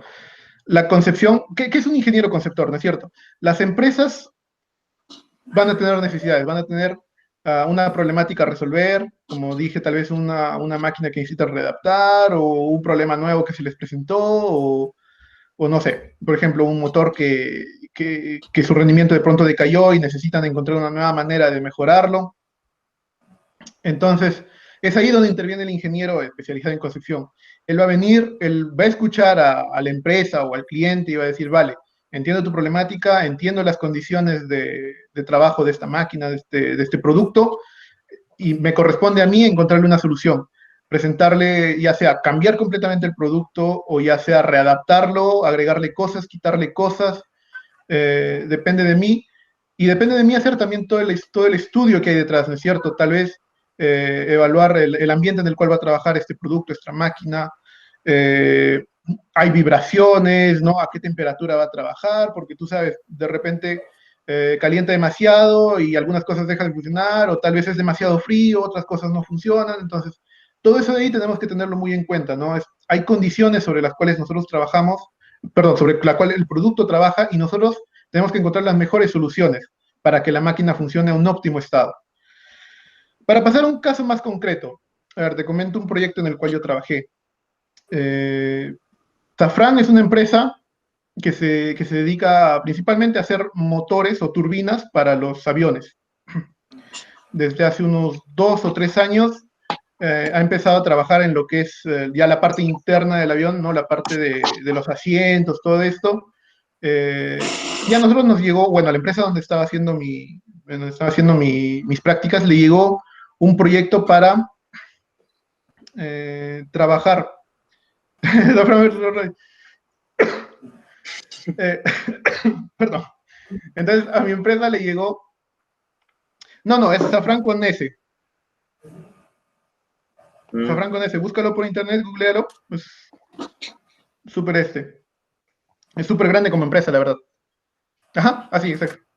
Ya, el asunto es de que, bueno, le llegó a mi empresa le llegó un proyecto para trabajar en un asiento de lujo, un asiento de la clase VIP, de estos, pues, donde tu asiento se reclina a 180 grados, ¿no? Tienes una tele al frente, tienes un minibar y todo eso. Estaban implementando este nuevo tipo de asiento en unos aviones de Airbus y necesitaban un tipo de puerta, pues, específico, una puerta que pudiera aislar completamente al pasajero adentro, ¿no es cierto? Pero pues como está en un avión había que respetar ciertas condiciones, ¿no? El avión evidentemente vibra al despegue, al aterrizaje, incluso cuando está en pleno vuelo hay cierta vibración o turbulencias, ¿no es cierto? Entonces esta puerta, pues con estas vibraciones, si tú haces una puerta sin considerar esto, pues la puerta o se desarma o se abre sola y al final no cumple su objetivo. O incluso peor, ¿no? Se puede atascar y dejas al pasajero adentro, ¿no? Aprisionado en su asiento. Entonces, a nosotros nos llegó este proyecto y nosotros tuvimos que trabajarlo. No, a ver, no lo trabajamos en cero. Había una antigua puerta que se había usado años antes y que nosotros teníamos que readaptar para a este nuevo espacio. Recuperamos varias cosas de esa puerta, pero trabajamos gran parte del nosotros, ¿no? Su sistema de desplazamiento, su sistema de seguridad. Teníamos que ver también que cumpla con las normas de seguridad de un avión. La puerta tenía que abrirse en caso de un accidente, en caso de una emergencia, pues la puerta tenía que abrirse de manera inmediata. Entonces nosotros teníamos que implementar un botón de seguridad, algo que le permita al pasajero de, oye, abro sí o sí la puerta, ¿no es cierto? O sea, incluso si hay un corte de electricidad, pues la puerta se tiene que abrir sí o sí, porque si no el pasajero se queda dentro y corre el riesgo de morir. Entonces nosotros pues comenzamos a trabajar eso, usamos un programa de diseño para eso, ¿no? Una CAO, eh, algo así como AutoCAD, pero un poco más avanzado, un modelo en 3D que se llama Katia. Tal vez algunos lo han escuchado. Es un programa francés principalmente, que se usa bastante acá en Francia. El equivalente en Estados Unidos sería, eh, creo, ¿no? O tal vez SolidWorks, que también han escuchado, tal vez por ahí, no sé. Son programas de diseño y nosotros usamos SolidWorks, ¿no? software, hacen software de diseño y nosotros usamos pues este programita llamado Katia y ahí pues dibujamos, hicimos nuestro modelo 3D y en este modelo 3D comenzamos a correr pruebas, ¿no es cierto? Pruebas de fuerza, por si el pasajero se apoya, por si hay un choque muy fuerte, pues ver que la puerta no se destruye, etcétera. Entonces habían fuerzas a considerar, ¿no? Cálculos estáticos, cálculos dinámicos. Y después, o sea, una vez que hacemos todo eso, pues mandamos a hacer el prototipo para hacer ya las pruebas en real, ¿no es cierto? Las pruebas en real ya se encargó más que nada Safran al 100%, y pues hace unos meses recibí el mensaje de la empresa donde había hecho mis prácticas diciéndome que sí, que todo había salido perfecto con la puerta, que habíamos trabajado muy bien y de que pues en los próximos meses se va a implementar. Pues vino el COVID y dijo, no, no implementamos nada, y está en stand-by todavía el proyecto, pero bueno, en breve es eso, ¿no es cierto? Diseñas tú un nuevo producto de acuerdo a la necesidad del cliente.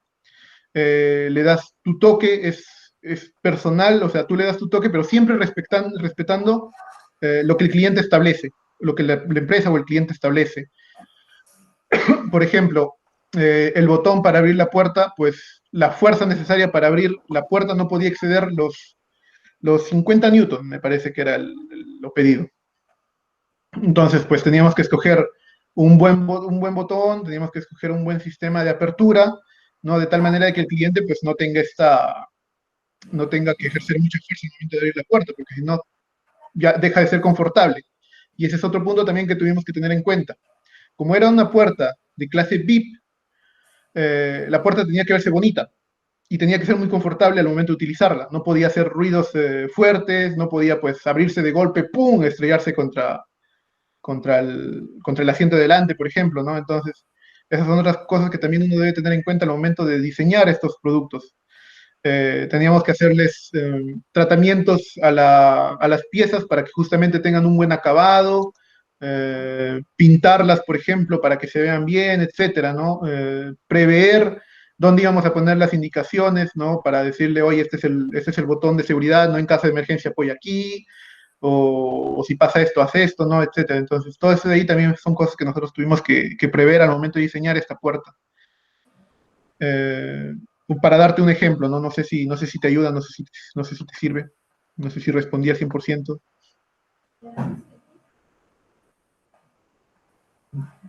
Yomar, tus comentarios, Yomar, para pasar a la siguiente pregunta. Si es que te quedó todo claro, alguna duda.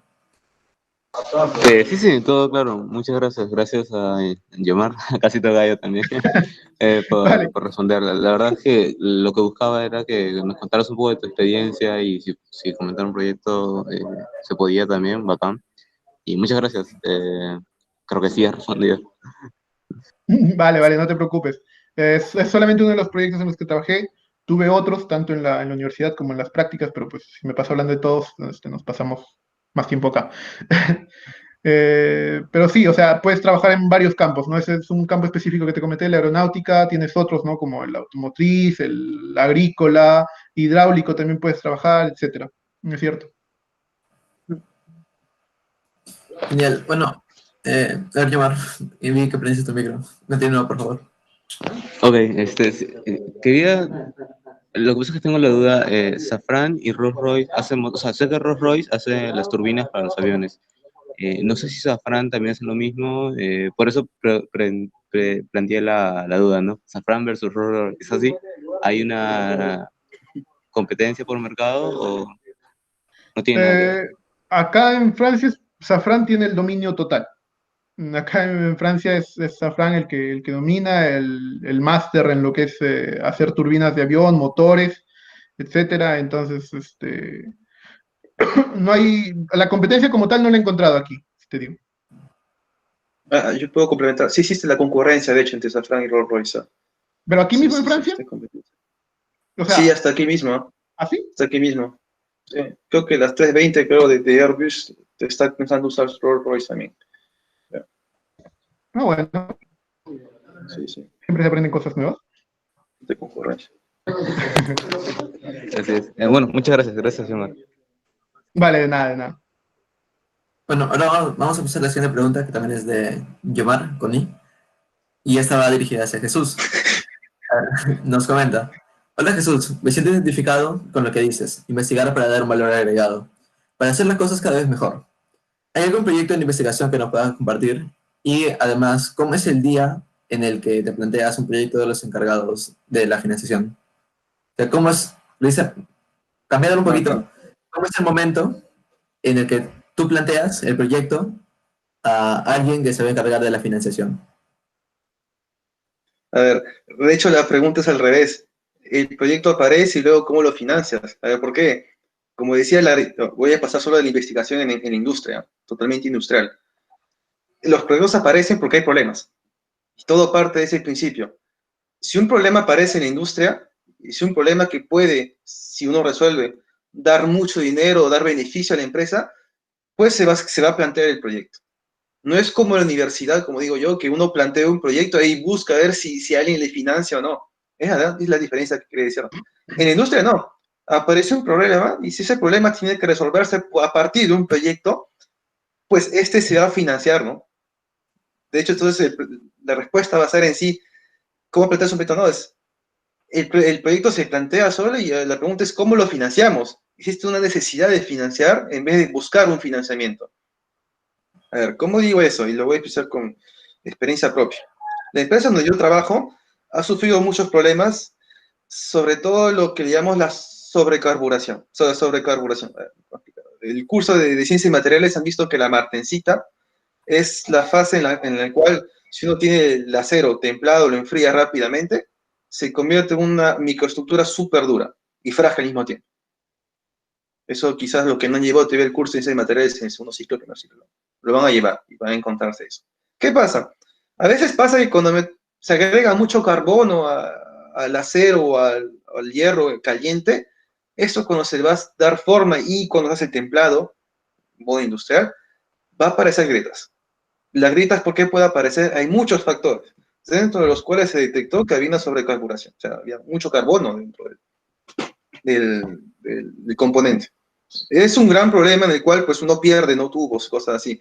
Esa fue eso hasta ahora, actualmente, uno de los problemas en el cual tengo que trabajar, ¿no?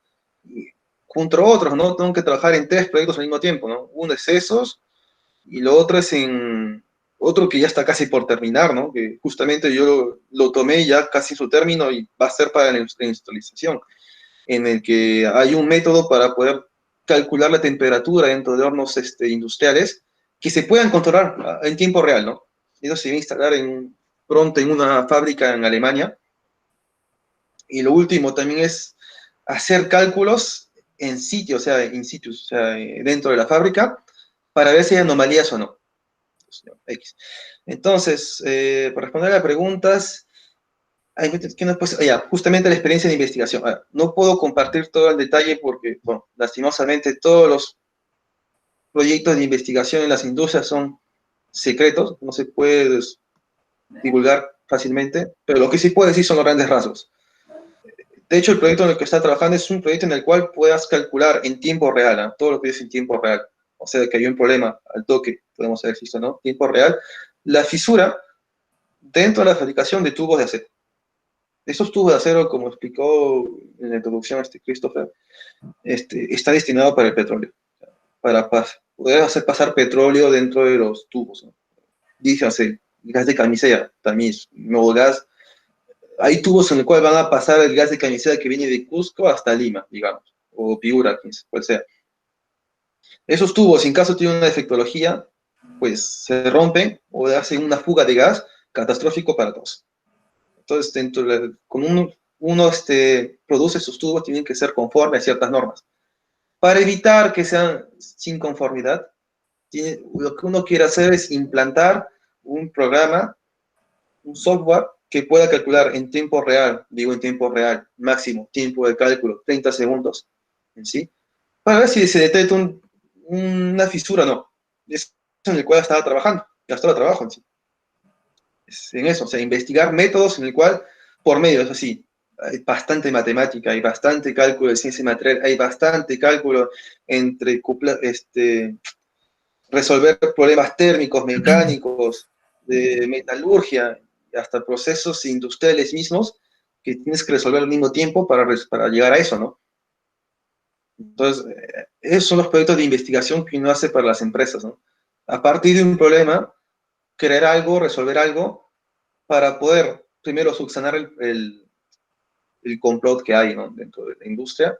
Segundo, si eso funciona, hasta el mismo programa se puede vender a otras empresas. Tercero, para mejorar la calidad del producto y la calidad de trabajo dentro de los empleadores, ¿no? que hay dentro de la industria. Porque yo también he pasado por eso. Estás en la industria misma, hay un problema, no tienes 1 hora para resolverlo, tienes 10 segundos, máximo 1 minuto para resolver el problema. Si no, hay muchos productos que van a pasar en no conformidad, es pérdida de dinero, pérdida para la empresa, hasta posiblemente pérdida de tu trabajo. Entonces tienes que trabajar con eso. Esas ayudas que uno instala, ¿no? El centro de investigación, sirve a eso, a resolver esos problemas. Entonces, solo mi conclusión va a ser finalmente en que no es que uno en la industria, no es que uno busque un financiamiento. La pregunta es cómo se financia porque el problema existe. Entonces es mucho más fácil desde ese punto de vista.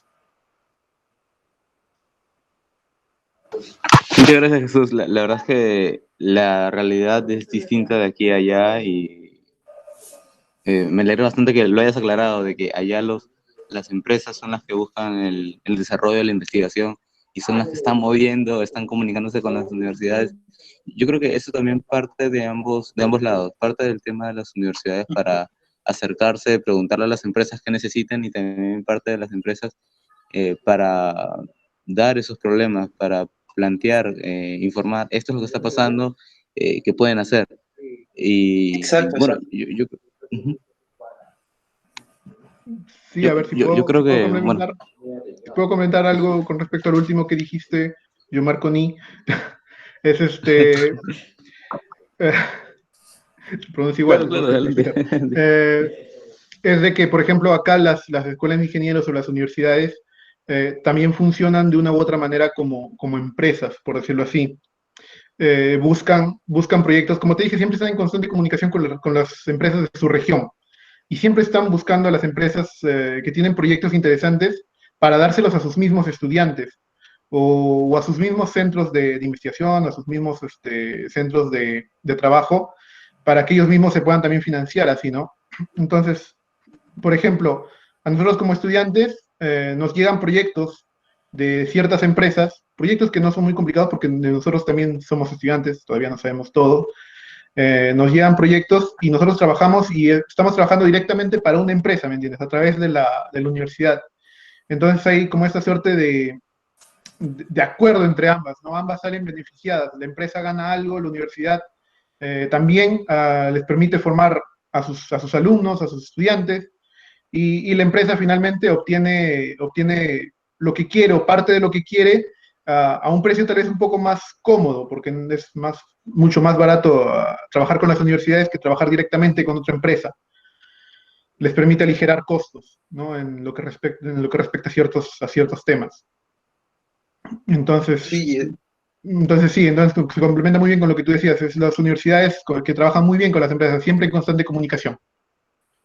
es verdad. Y me ha tocado justamente leer algunas, o sea, recibir algunos aportes de estudiantes también, llegar a la oficina, ¿no? Y dicen, está interesante, ¿no? Y uno toma en cuenta, ¿no?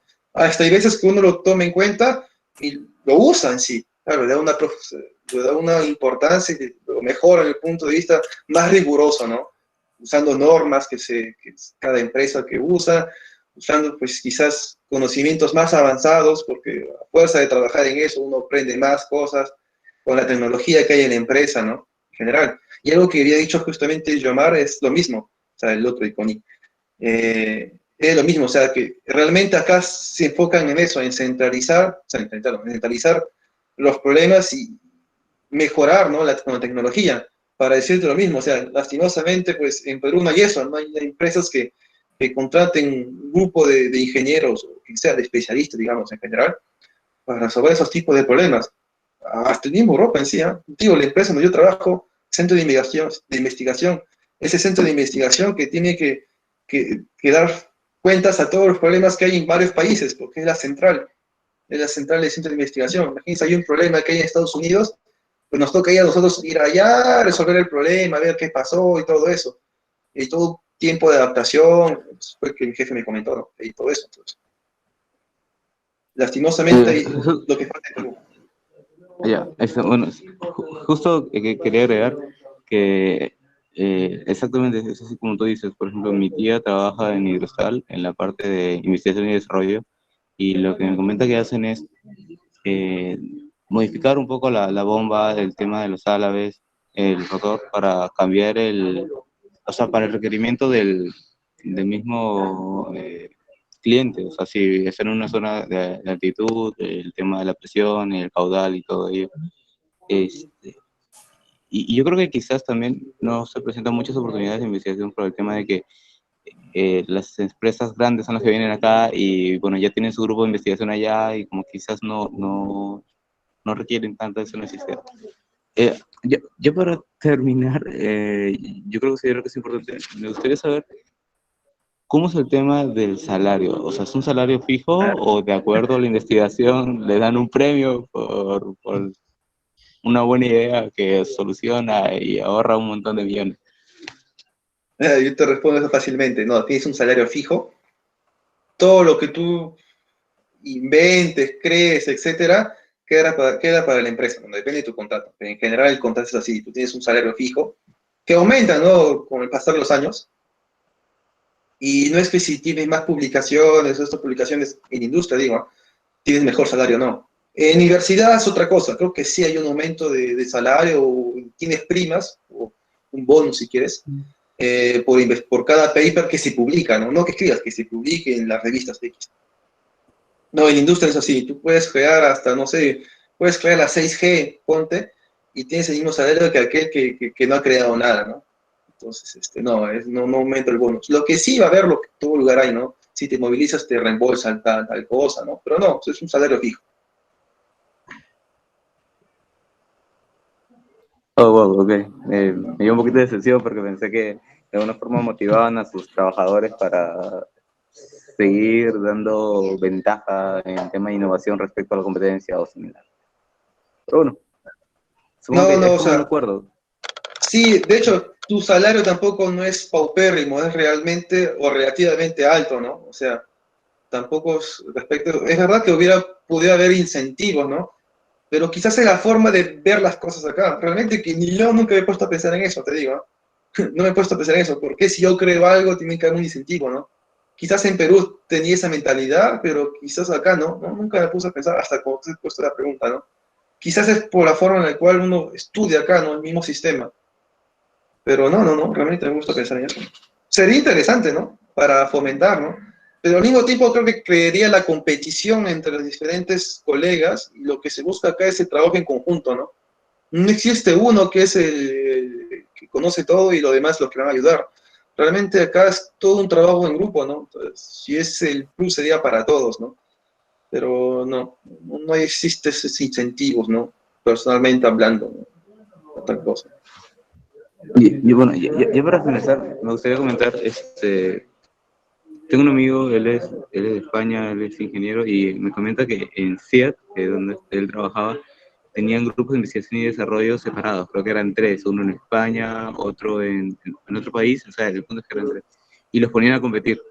Y creo que en el caso de CIET, de la empresa de los automóviles, sí daban una retribución económica por el tema de cuál de los tres grupos encontraba la mejor solución, la más óptima, la que traía más beneficio. Solamente a modo de comentario. Ah, interesante. En la empresa donde yo trabajo también existen, de hecho, dos centros de investigación, uno acá y uno en Estados Unidos. Que yo sepa, hasta ahora no hay una competición en sí, lo que sí hay es una ayuda mutua. Bueno, que en Estados Unidos el sistema es totalmente diferente, el sistema imperial, el sistema europeo, ¿no? ISO, las diferencias, pero no, exactamente no. Lo que sí existe es una preponderancia en las cosas. Los problemas mucho más graves vendrán a mi central que los problemas orientados a otros aspectos, no sé, aspectos de normas, cosas así, va a ser orientado quizás más a Estados Unidos.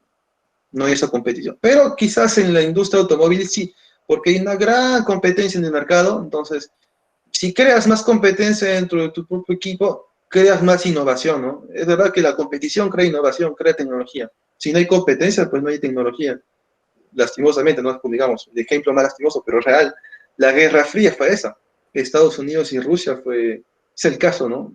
Todos podemos hablar. Si no hubiera habido esa Guerra Fría, no existirían los cohetes para ir a la Luna.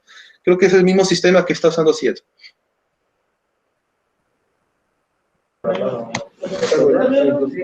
Muchas gracias por tu respuesta, Jesús. Gracias. No, de nada. Encantado. Bueno, voy a hacer un par de preguntas que se me ocurrieron durante el transcurso. Porque parece que ya acabaron con la pregunta de Yomar, o me equivoco. Yomar, Vale. ¿no? Sí, tranquilo, no hay más comentarios. Gracias. Entonces, bueno, conforme a lo que ustedes mencionaron del cambio de esta transición de mecatrónica a mecánica, porque ahí el sistema era de esta forma, de que todo era mecánica, ¿ustedes creen que ese sistema, creen que esa implementación podría o tendría que darse en la uni? Para que, ¿y por qué motivos su respuesta? Si así o no, ¿cuál creen que es mejor? Este que ya tenemos de especializarse desde el inicio, por decirlo así, o ya hacerlo al final. Yo había pensado en algún momento tal vez adoptar un poco este sistema, porque como decía Juan, por ejemplo, lo dijo cuando respondía a la pregunta, es de que si tal vez él hubiera acabado la carrera de mecatrónica en la uni en Perú, no estaría tan feliz. Eh, y es porque cuando entramos a la universidad, pues desconocemos, o sea, no somos eruditos en el ámbito laboral, no sabemos, apenas estamos empezando a descubrir qué es lo que nos va a gustar en la universidad y al menos en el caso de la uni, pues ya estamos ahí, ya nos metimos a mecatrónica y pues tienes la opción de cambiarte, pero no es para todos, no es tan sencillo, etcétera. Y ya estás ahí, tienes que acabar ahí, y si en el medio te das cuenta que no te gusta, pues, ¿qué haces, no? Piña, piña. Entras en un pequeño dilema ahí contigo mismo. Eh, yo creo, a mí lo personal, lo que a mí, lo que yo había pensado era tal vez tener un tronco común al inicio, ¿no? Tal vez los 2, 3 primeros años, y a partir de ahí ya comenzar a adoptar una de estas 4 especializaciones que tiene la uni, ¿no? En este caso mecánica eléctrica, mecánica, mecatrónica o naval. Eh, creo que creo que le permitiría al alumno tener una idea más clara de cuáles son sus opciones, sus 4 opciones, y poder escoger mejor al final. Porque escoger cuando apenas estás ingresando es algo riesgoso también, como a veces se da, ¿no? Sí, yo complemento lo que dice Gemar, ¿no? Debe haber un tronco común, lo que le llaman acá también, ¿no? Lo mismo que llevar todos los cursos generales de mecánica, ¿no? A veces uno se encuentra, ¿no? Dicen máquinas especiales para el mecánicos eléctricos, ¿no? Si me equivoco, hay un curso así para los CM4. O hay cursos sistemas embebidos para los M6, mecatrónicas, ¿no? Siento yo que esos cursos deben ser cursos selectivos a condición de que hay un tronco común de al menos 3, 4 años. Si yo fuera a reformar las cosas, serían 4 años para estudiar bien las cosas básicas, ¿no? Hasta concepción, lo que he hecho Gemar, yo también llevé un poco de concepción, ¿no? Al menos la cultura general, básica general, ¿no? Para aprender a hacer cosas. Todo ingeniero debe saber. Y todo eso se debe desenvolver. El objetivo es desenvolverse en todos los campos, ¿ah? Yo siento que uno se especializa en el trabajo y con las prácticas. O en algunos cursos selectivos, ¿no? Que uno quiere llevar afuera por X motivos. Pero más importante para mí es eso. Llevar todo lo general y eso. También, quizás piensas tú que el sistema de acá es lo mejor. Siento que también tiene sus fallas acá. Algo que tiene la uni importancia es justamente los cursos selectivos. Que imagínate que tú quieres llevar un curso orientado realmente a, no sé, sistemas de ventilación y acondicionamiento, ¿no? Aire acondicionado. Creo que existía en la uni. Pues acá no existe, ¿no? Tienes la opción de cursos selectivos.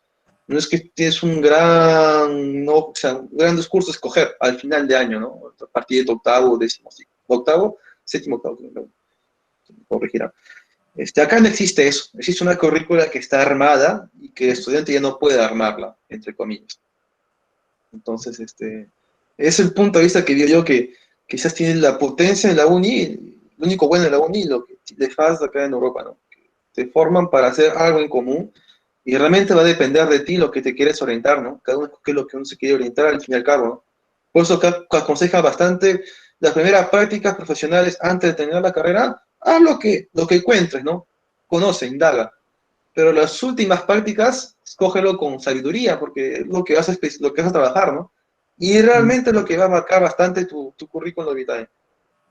Yo pasé por búsqueda de trabajo unos casi 2 meses, y realmente si tú quieres postular a algo que no tiene nada que ver con lo que estés tus prácticas, por más que hayas estudiado un poco eso, digo un poco, no te lo van a tomar en cuenta. Sin embargo, todo lo que has hecho en tus prácticas va a ser tomado en cuenta hasta mucho más de lo que has estudiado como cursos selectivos. Dígase también, si has publicado, has hecho una investigación, ¿no? Tesina, una tesis o un paper, también se toma en cuenta. Si has hecho un paper, no sé, en sistemas embebidos, tienes fuerte chance de ser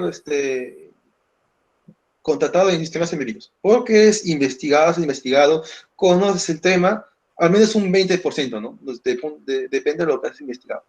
Pero eso toma mucho en cuenta, ¿no? En cambio, en la uni no, siento que si eres ingeniero mecatrónico, quieres trabajar, no sé, no sé, trabajar en hidroeléctrica, ¿no? Piensa que alguien que trabaja en hidroeléctrica, no le veo la manera, ¿no? Trabajar en mecatrónico en hidroeléctrica, ¿no? Le van a decir automáticamente no. Sin embargo, si pasa un sistema de tronco común, se van a poner a pensar, quizás tenga las competencias de hacer, quizás tenga la forma de ser, vamos a ver lo que ha hecho en su vida profesional, o como estudiante en sus prácticas, ¿no? Y eso va a tomar mucho en cuenta. Y lo que decía Omar, ¿no? Si te equivocas en tu elección, tienes ese pequeño margen de error para reorientarte un poquito, ¿no? Bueno, otra pregunta que se me ha ocurrido mientras han estado mencionando todo esto es, ¿De qué forma creen ustedes que los centros de investigación, como es el CEDIM, como es el MBS, como es el CEDIME, etc., podrían subsanar estos puntos? Si es que se podría también, porque pienso que es un poco más sencillo que los centros podamos encargarnos de eso a hacer una reforma completa de las universidades. Porque siendo sinceros, es Perú y es complicado. A ver, los centros creo que el trabajo que tienen o que podrían hacer, ¿no? En tal caso sería eh, desde cachimbos, ¿no? Mostrarles un poco, ¿no? Con la experiencia que tienen los integrantes de estos centros de investigación, mostrarles un poco lo que son los proyectos, tal vez, de un ingeniero mecatrónico, un ingeniero mecánico eléctrico, o sea, no, a ver, no hacerlos, no meterlos de lleno en el proyecto porque se van a asustar, de repente no van a tener todo el conocimiento y se van a asustar, se van a bloquear, pero ya irlos introduciendo, ¿no? Decirle, esto es lo que hace un mecánico, esto es lo que hace un ingeniero mecatrónico, ¿no? Esto es lo que probablemente vas a hacer en industria más adelante, orientarlos de esta manera, ¿me entiendes? Ir preparándolos para lo que les espera más adelante en lo que concierne proyectos. No, tal vez no tanto cursos, tal vez no tanto la parte académica, pero sí en la parte de proyectos. Nosotros tuvimos una introducción a, ¿te recuerdas, Juan? Introducción al Electrónica, curso ¿no? de, ajá, tuvimos una pequeña introducción y pues ya desde ahí más o menos yo me empezaba a dar cuenta de que, oye, creo que esto de aquí como que no me va del todo, me decía, ¿no? El lenguaje común estaba volando. Sí, o sea, ahí es cuando me empecé a dar cuenta un poco, creo que no era 100% mecatrónico. Ya después, más adelante, cuando empecé a llevar eléctrica, electrónica y todo lo demás, pues ya me di cuenta que sí, definitivamente no me sentía tan atraído por esa parte, era más mecánico, ¿no? Y cuando descubrí la concepción fue todavía más. Entonces yo creo que es bueno presentarles a los cachimbos, ¿no? Desde primer semestre, segundo semestre, presentarles ya estos temas, cosa que ellos también se empiezan a hacer una idea ya de lo que les espera más adelante. Y es una buena opción para ellos. Yo resolvería el problema de otra manera. Antes de cachimbos, ¿no? Imagínense, CEDIM, es cuestión de tiempo. Yo sé que los estudiantes en sí no hay mucho tiempo, ¿no? Yo creo que también fui, o sea, yo fui miembro del CEDIM casi 6 meses, si me equivoco, no me acuerdo, cuando vendía panchitos.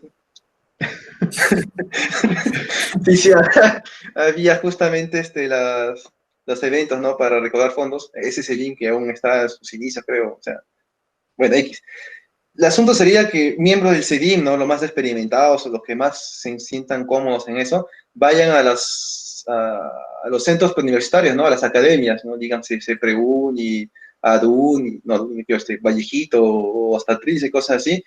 No sé, váyanse un día cada semestre, veranito o semestre intensivo, van y se presentan y explican más o menos lo que hacen, ¿no? Para orientar a los estudiantes desde antes, ¿no? De postular, porque cuando ya postulas y pones en tu lista mecatrónica para postular primera opción, ya estás marcando tu vida. Y digo sinceramente, marcas tu vida. Ese sería el primer punto, como antes, ¿no? De prevenir en caso de esos problemas de orientación. Lo segundo, lo que justamente dije, si te orientas mal, ¿por qué no apoyarte del centro de investigación? No solo del CEDIM, de otros centros de investigación, hasta de mecánica, mecánica eléctrica y naval, que los estudiantes, hasta un estudiante de mecatrónica, ¿por qué no vaya al centro de investigación de mecánica? Con el sentido de que estos centros de investigación tengan contactos directos con las empresas y tengan unos proyectos, ¿no? Que poner a prueba, ¿no? Sería bueno que los centros de investigación en general contacten a las empresas para ver si pueden plantear un proyecto, ¿no? Y así puedan tener una especie de experiencia preprofesional, ¿no? Siendo académico aún en pregrado, pero ya tienes una experiencia, ¿no? Y al menos en tu currículum vitae puedas poner, ahí está el proyecto con tal empresa a partir del centro de investigación. Y como veo que el centro de investigación, al menos del CEDIN, está bien organizado, mucho, mucho, mucho mejor cuando yo estaba ahí. Está muy bien organizado, o sea, realmente los felicito a ustedes, ¿eh? A todo el miembro, a todo el staff del centro de investigación, hasta los antiguos, ¿no? Todos en general, y los que vendrán. Sigan así, ¿no? Y tengan contactos con las empresas, porque quizás que en esos proyectos es cuando vas a reorientar un poco a aquel estudiante que se equivocó, lastimosamente uno puede equivocarse, se puede reorientar Y justamente corregir eso con el CV, con el currículo vitae y las experiencias, ¿no? Eso va a influenciar mucho más. Eso que es la solución para mí, ¿no? Ya, muy, muy interesante. Vamos a tenerlo en cuenta. Vamos a ver cómo somos para implementarlo, de hecho. Y bueno, otra pregunta que esta creo que sí ya les concierne más a todos es, eh, ¿cuál es su principal fuente de papers? ¿Y cómo Ah, ustedes realizan el proceso de buscar un paper? O sea, ¿cómo es que deciden, este paper me va a ayudar y este paper no? A ver, bueno, Juan, por favor. yo sí, creo que. A ver, mis fuentes, hay una fuente común que todo el mundo va a usar, va a ser ASME, si me equivoco. Si me equivoco, voy a buscar por internet, si no me equivoco, te digo.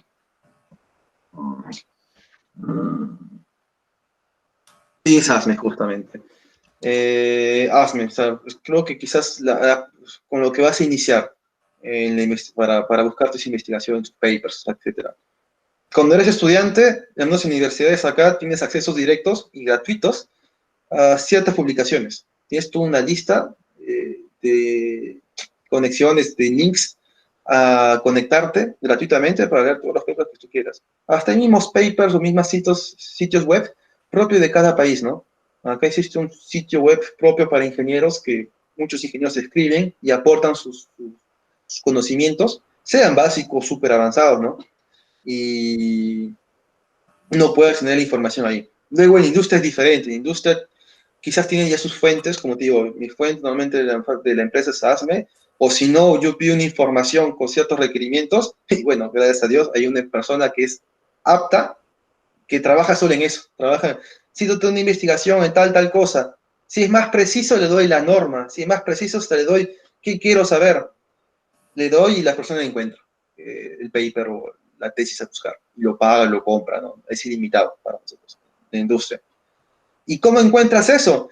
Cuando tú escribes un paper, toda publicación científica, hasta una tesis, tienes que escribir lo que llaman las palabras claves. Yo, por ejemplo, cuando escribí la tesina respecto a la robótica, los brazos robóticos, tenías que poner brazo robótico. El método que usaste, en mi caso, RTT o RRT, ponías RRT. Tenías que poner, no sé, si era para la industria, para la universidad, para qué sector, lo pones, cosas así. Entonces hay palabras claves, y cuando tú buscas, pones las palabras claves, pones, no sé, siderúrgica, coma, le pones hasta el año 2016, coma, entonces automáticamente los servidores van a encontrar lo que tú buscas, el paper, ¿no? Luego tienes el preámbulo, ¿no? Para leer, darte cuenta, esto sí me interesa, ¿no? Es así como yo busco los papers y hasta cómo buscan quizás las personas más experimentadas, ¿no? Quizás hay más tips que ellos tengan que yo, pero sí es como yo los busco actualmente, ¿no? Y como digo, la industria es diferente, si un día trabajas en industria es así, va a haber personas dedicadas a eso, realmente a conseguir toda esa información. Tú las buscas, y si tú las buscas, tú las encuentras, tú les envías el link y ellos lo compran. Yo en mi Pero, caso usaba, sí, yo en mi caso usaba la red de la universidad. En la universidad teníamos una biblioteca virtual que permitía pues acceder a varias publicaciones, ¿no? Teníamos acceso ahí, había revistas, te juro que no recuerdo el nombre, agarraba a veces lo que me llamaba la atención del nombre. Pero pues busquen, no sé si la uni en tal caso tiene sus revistas, no recuerdo, en mi época de la uni no leía mucho que digamos, pero pues yo sí me serví bastante de eso. Aparte, ya cuando estaba en empresa, yo en mi caso, bueno, nosotros no trabajábamos mucho con investigación, pero teníamos un foro, como decía Juan, en un momento nosotros también teníamos un foro donde se compartían publicaciones, se compartían información nueva, y pues siempre estábamos ahí al pendiente. Eh, no sé si todas las empresas escriben palabras entre comillas y todos los estados incluyen sí o sí. Ah, sí. Acá Yomar ha dado un claro, y tip tal, las para comienzas. buscar. Sí. Escribir entre comillas, cosa que así incluyen sí o sí la palabra, es sumo en este. Pero pues sí, yo más que nada me basaba en eso, en la biblioteca virtual de mi universidad y en los foros de la empresa en la que estuve. Ahora, yo particularmente, como te digo, no me he dedicado a la investigación, entonces yo no, en mi empresa pues no había gente dedicada exclusivamente, como en el caso de Juan, a conseguir papers específicos o en tal tema, en tal, ¿no? En tal temática. Bueno, genial, creo que sería al menos todo por esa pregunta. Una última pregunta, ahora sí para cerrar, porque creo que no hay más preguntas por el público. Eh, ¿Cuáles serían los proyectos que ustedes creen necesarios en la formación de un ingeniero mecatrónico o de un ingeniero mecánico o en general? Mm, Los proyectos. Yo ¿En puedo qué? decir, Para comenzar, algo así. yo puedo decir uno que con el cual casi inicié. Este, bueno, la típica, ¿no? Que en la uni que tienes el carro, el seguidor de línea, el seguidor de... Es lo más básico que uno puede usar, siento yo, y ayuda bastante, ¿no? Para empalparse un poco con la parte electrónica, etcétera, ¿no? Un segundo proyecto va a ser que, de yo que también es importante, mecatrónico, ¿por qué no? Tratar de desarrollar tu grupo, ¿no? De recién estudiantes, ¿no? Dígase cuarto, quinto ciclo, o séptimo ciclo que tiene más nociones, hacer los drones, ¿no? ¿Por qué no? O sea, hacer de concreto, ¿no? Cosas así. Y si quieres de investigación propiamente dicha, de ser experiencias y no llegar a abutir algo, pero que tenga un sentido científico, algo como lo que yo hice, ¿no? Realmente buscar problemas industriales y hacer simulaciones. Hagan simulaciones, ¿no? Hagan códigos de MATLAB, hagan códigos de Python, o no sé cuál es el otro, pues, bueno, me olvidé. Hagan simulaciones, agreguen leyes físicas, métodos de búsqueda, cosas así, y poco a poco se van a dar cuenta que van a estar empalpados con eso, ¿no? Siento yo. Como mecatrónicos van a estar casi obligados a utilizar la programación, sí o sí. Va a ser un aspecto muy importante su carrera profesional. Entonces para mí sería proyectos más que nada en esos, ¿no? Como dice Juan, el seguidor de línea, que de alguna u otra manera pues introduce en ese mundo de la programación, de la electrónica. Igual nosotros también cuando llegamos acá nos hicieron trabajar con Legos, programarlo, ¿no? Para que siga un colorcito, suelte bolitas en un color, en el otro color no, etcétera, ¿no? Que eran ejercicios que al fin y al cabo nos servía para introducirnos un poco a eso. Había algunos que ya dominaban, otros que no sabían nada, ¿no? Otros que simplemente tenían nociones básicas, pero nos hacían trabajar en grupo, nos hacían descubrir todo eso y yo creo que también sirve bastante para introducirte, ¿no? A los que están primer, segundo semestre, que todavía no han llevado nada de programación, les puede servir para comenzar a descubrir, cosa que cuando ya lleguen al curso de programación en tercer semestre, pues no les choque, no les afecte y puedan descubrir aún más, ¿no? Les recomiendo que de verdad no, aprofundicen, no, profundicen sus conocimientos en programación, desarrollen varios lenguajes, ¿no? El C++ es uno de los más utilizados, pero pues no se queden solo con ese, no es el único. Entonces, la programación va a ser de verdad una parte muy importante en su carrera. Ah, y el control también, ¿no? El control, comando de control, ¿no? O sea, el integrador, todas esas cosas, también es importantísimo. Hasta el curso bien buscado de esto, así que siento que va a ser la pieza clave con la programación. Genial. Bueno, me parece que es todo para las preguntas. Y bueno, ya nos vamos a ir hacia la parte final. Y bueno, para finalizar, quería dar un mensaje a todos nosotros, los estudiantes de pregrado. Mensaje, vale. Palabras finales. Vale, pues, ¿qué les puedo decir? A ver, gracias a todos los que han venido el día de hoy. No hemos sido mucho, pero hemos sido lo suficiente. En verdad espero que lo que les hayamos podido decir les haya servido en algo, les pueda servir en el futuro. Eh, la situación, a ver, la situación que atraviesa el Perú hoy día es un poco conflictiva. El futuro es algo incierto y puede que sea algo difícil. Entonces depende de nosotros afrontar esta situación y tenemos que estar pues a la altura. Les recomiendo de verdad que se esfuercen, que den todo lo que tienen no se dejen desanimar por una u otra situación o por un curso que fue mal o etcétera, y que aprovechen de verdad las oportunidades que se les presentan, ¿no? La carrera de ingeniería mecánica o mecatrónica son muy buenas, son muy pedidas. Hay un campo laboral enorme, hay futuro, pero tienen que dar todo de sí, ¿no? Para que puedan ser los mejores en su carrera. No duden en pedir ayuda, no duden en establecer contactos, como les decía, va a ser muy importante para su futuro. Concéntrense en lo académico, busquen el equilibrio entre lo académico y lo personal, ¿no? Es lo ideal. Ese sería mi consejo para ustedes. Y agradecerle la oportunidad al CEDIM de haber podido contribuir en algo a ustedes. Uno como ex estudiante de la uni, ¿no? Tiene un poco este sueño o este deseo de poder en algún momento retribuir algo de lo que la uni nos dio. Y nada, en verdad espero que les vaya bien a todos ustedes en el futuro. Muchísimas gracias por estar aquí. Muchas gracias. Juan. De mi parte, agradecer justamente la asistencia de todos los que están conectados y los que se han conectado también, ¿no? He visto también parte de tu código también que ha estado conectado.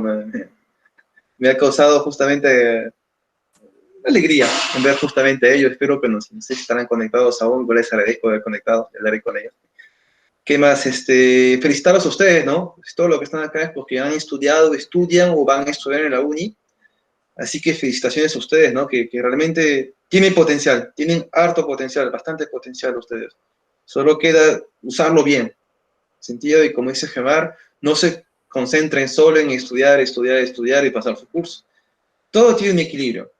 Acá es lo mismo, acá se fomenta bastante lo que es la vida social, los clubes, asociaciones, hacer deporte. De hecho, el deporte es obligatorio acá en las escuelas de ingenieros.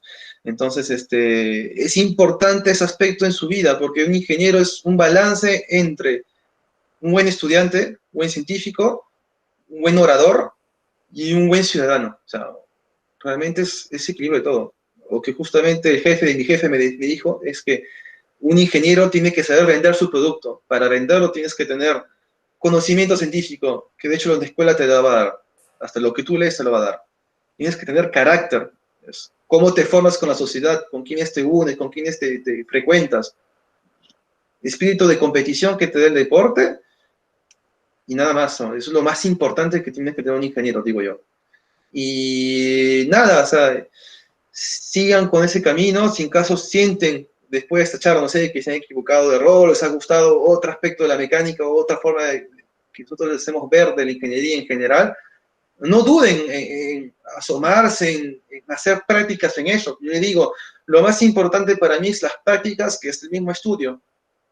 Más no a ser juzgado, pero vas a ser realmente visto por los trabajos que has hecho, pero más que es lo que estudias. Tampoco voy a decir que estudies ingeniería mecatrónica y termines como no sé, como en finanzas, ¿no? Termines en BCP. No, tampoco es eso.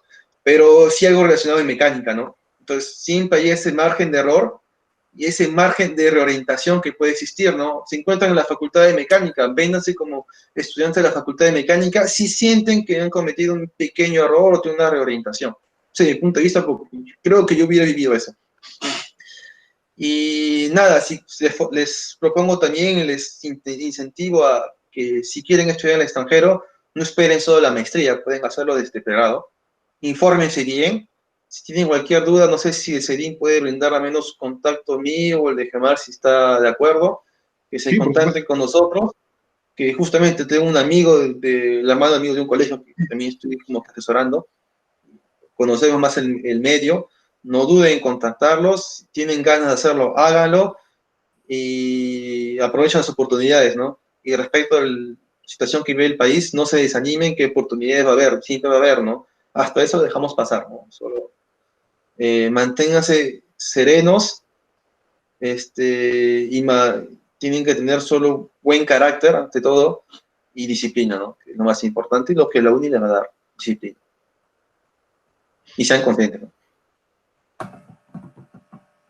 Genial, bueno, muchas gracias y ha llegado la parte más difícil, pero no es un adiós, es un hasta luego, o eso espero. Y bueno, en realidad muchas gracias por estar presentes. Esto de acá, al menos en lo personal, me ha ayudado mucho. Me ha dado una perspectiva un poco más amplia. Y estoy seguro de que a varios de los presentes, por no decir todos, también. Y sí, su contacto no lo tengo yo, pero ni bien lo tengo Anthony, ya. Sí, Anthony sí que lo tiene. Voy a hablar, si está acá, voy a decirlo para que lo pase a los que han estado presentes. Voy a tomar una captura de los que han estado presentes porque es un o poco en más. general, o a lo del CEDIM, ¿no? Si tienen una duda, ¿no? ¿Mm? Bueno, en general sí, pero voy a priorizar un poco a los que han estado presentes. Y Ah, ya claro. luego voy a dejar para el CEDIM en general. Luego. A ver. No duden en contactarnos, no duden en enviar un mensaje si tienen alguna duda o si quieren saber algo adicional, alguna pregunta que se les ocurra después, no sé. No duden. Y solo una pregunta, solo ya para amenizar las cosas. ¿Aún sigue siendo la chocolatada en el CEDIM? Yo recuerdo cuando estaba ya hacíamos chocolatadas. Sí, Así era bacán. sí, aún. Solo que ahora ya. Pero no para este año quería hacerse también. Como el año pasado se hizo, aparte de chocolatada, se hizo ponencia y se hizo dos webinar seminario Ah, no, acá.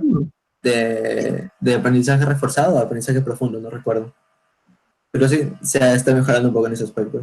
Bueno, mucho creo, no sé cómo habrá sido antes. No, No, antes era sí, todo chocolate. sí, en mi época chocolatada y panetón. Chocolatada de la señora Celi y el panetón nomás. Sí, es la edición, exacto. Y era el cambio de presidente en ese momento. Pues, ¿no? ¿Ah, sí? Con el presidente aquí lo hacen en marzo, si no me equivoco. Ah, no, en mi época era casi por la Navidad, La justamente. chocolatada. Hicieron sorteo un año, me recuerdo. Ah, sí, han sorteo, pues Sí, también. hacían sorteo de Este año canastas. quería hacer sorteo también, pero COVID.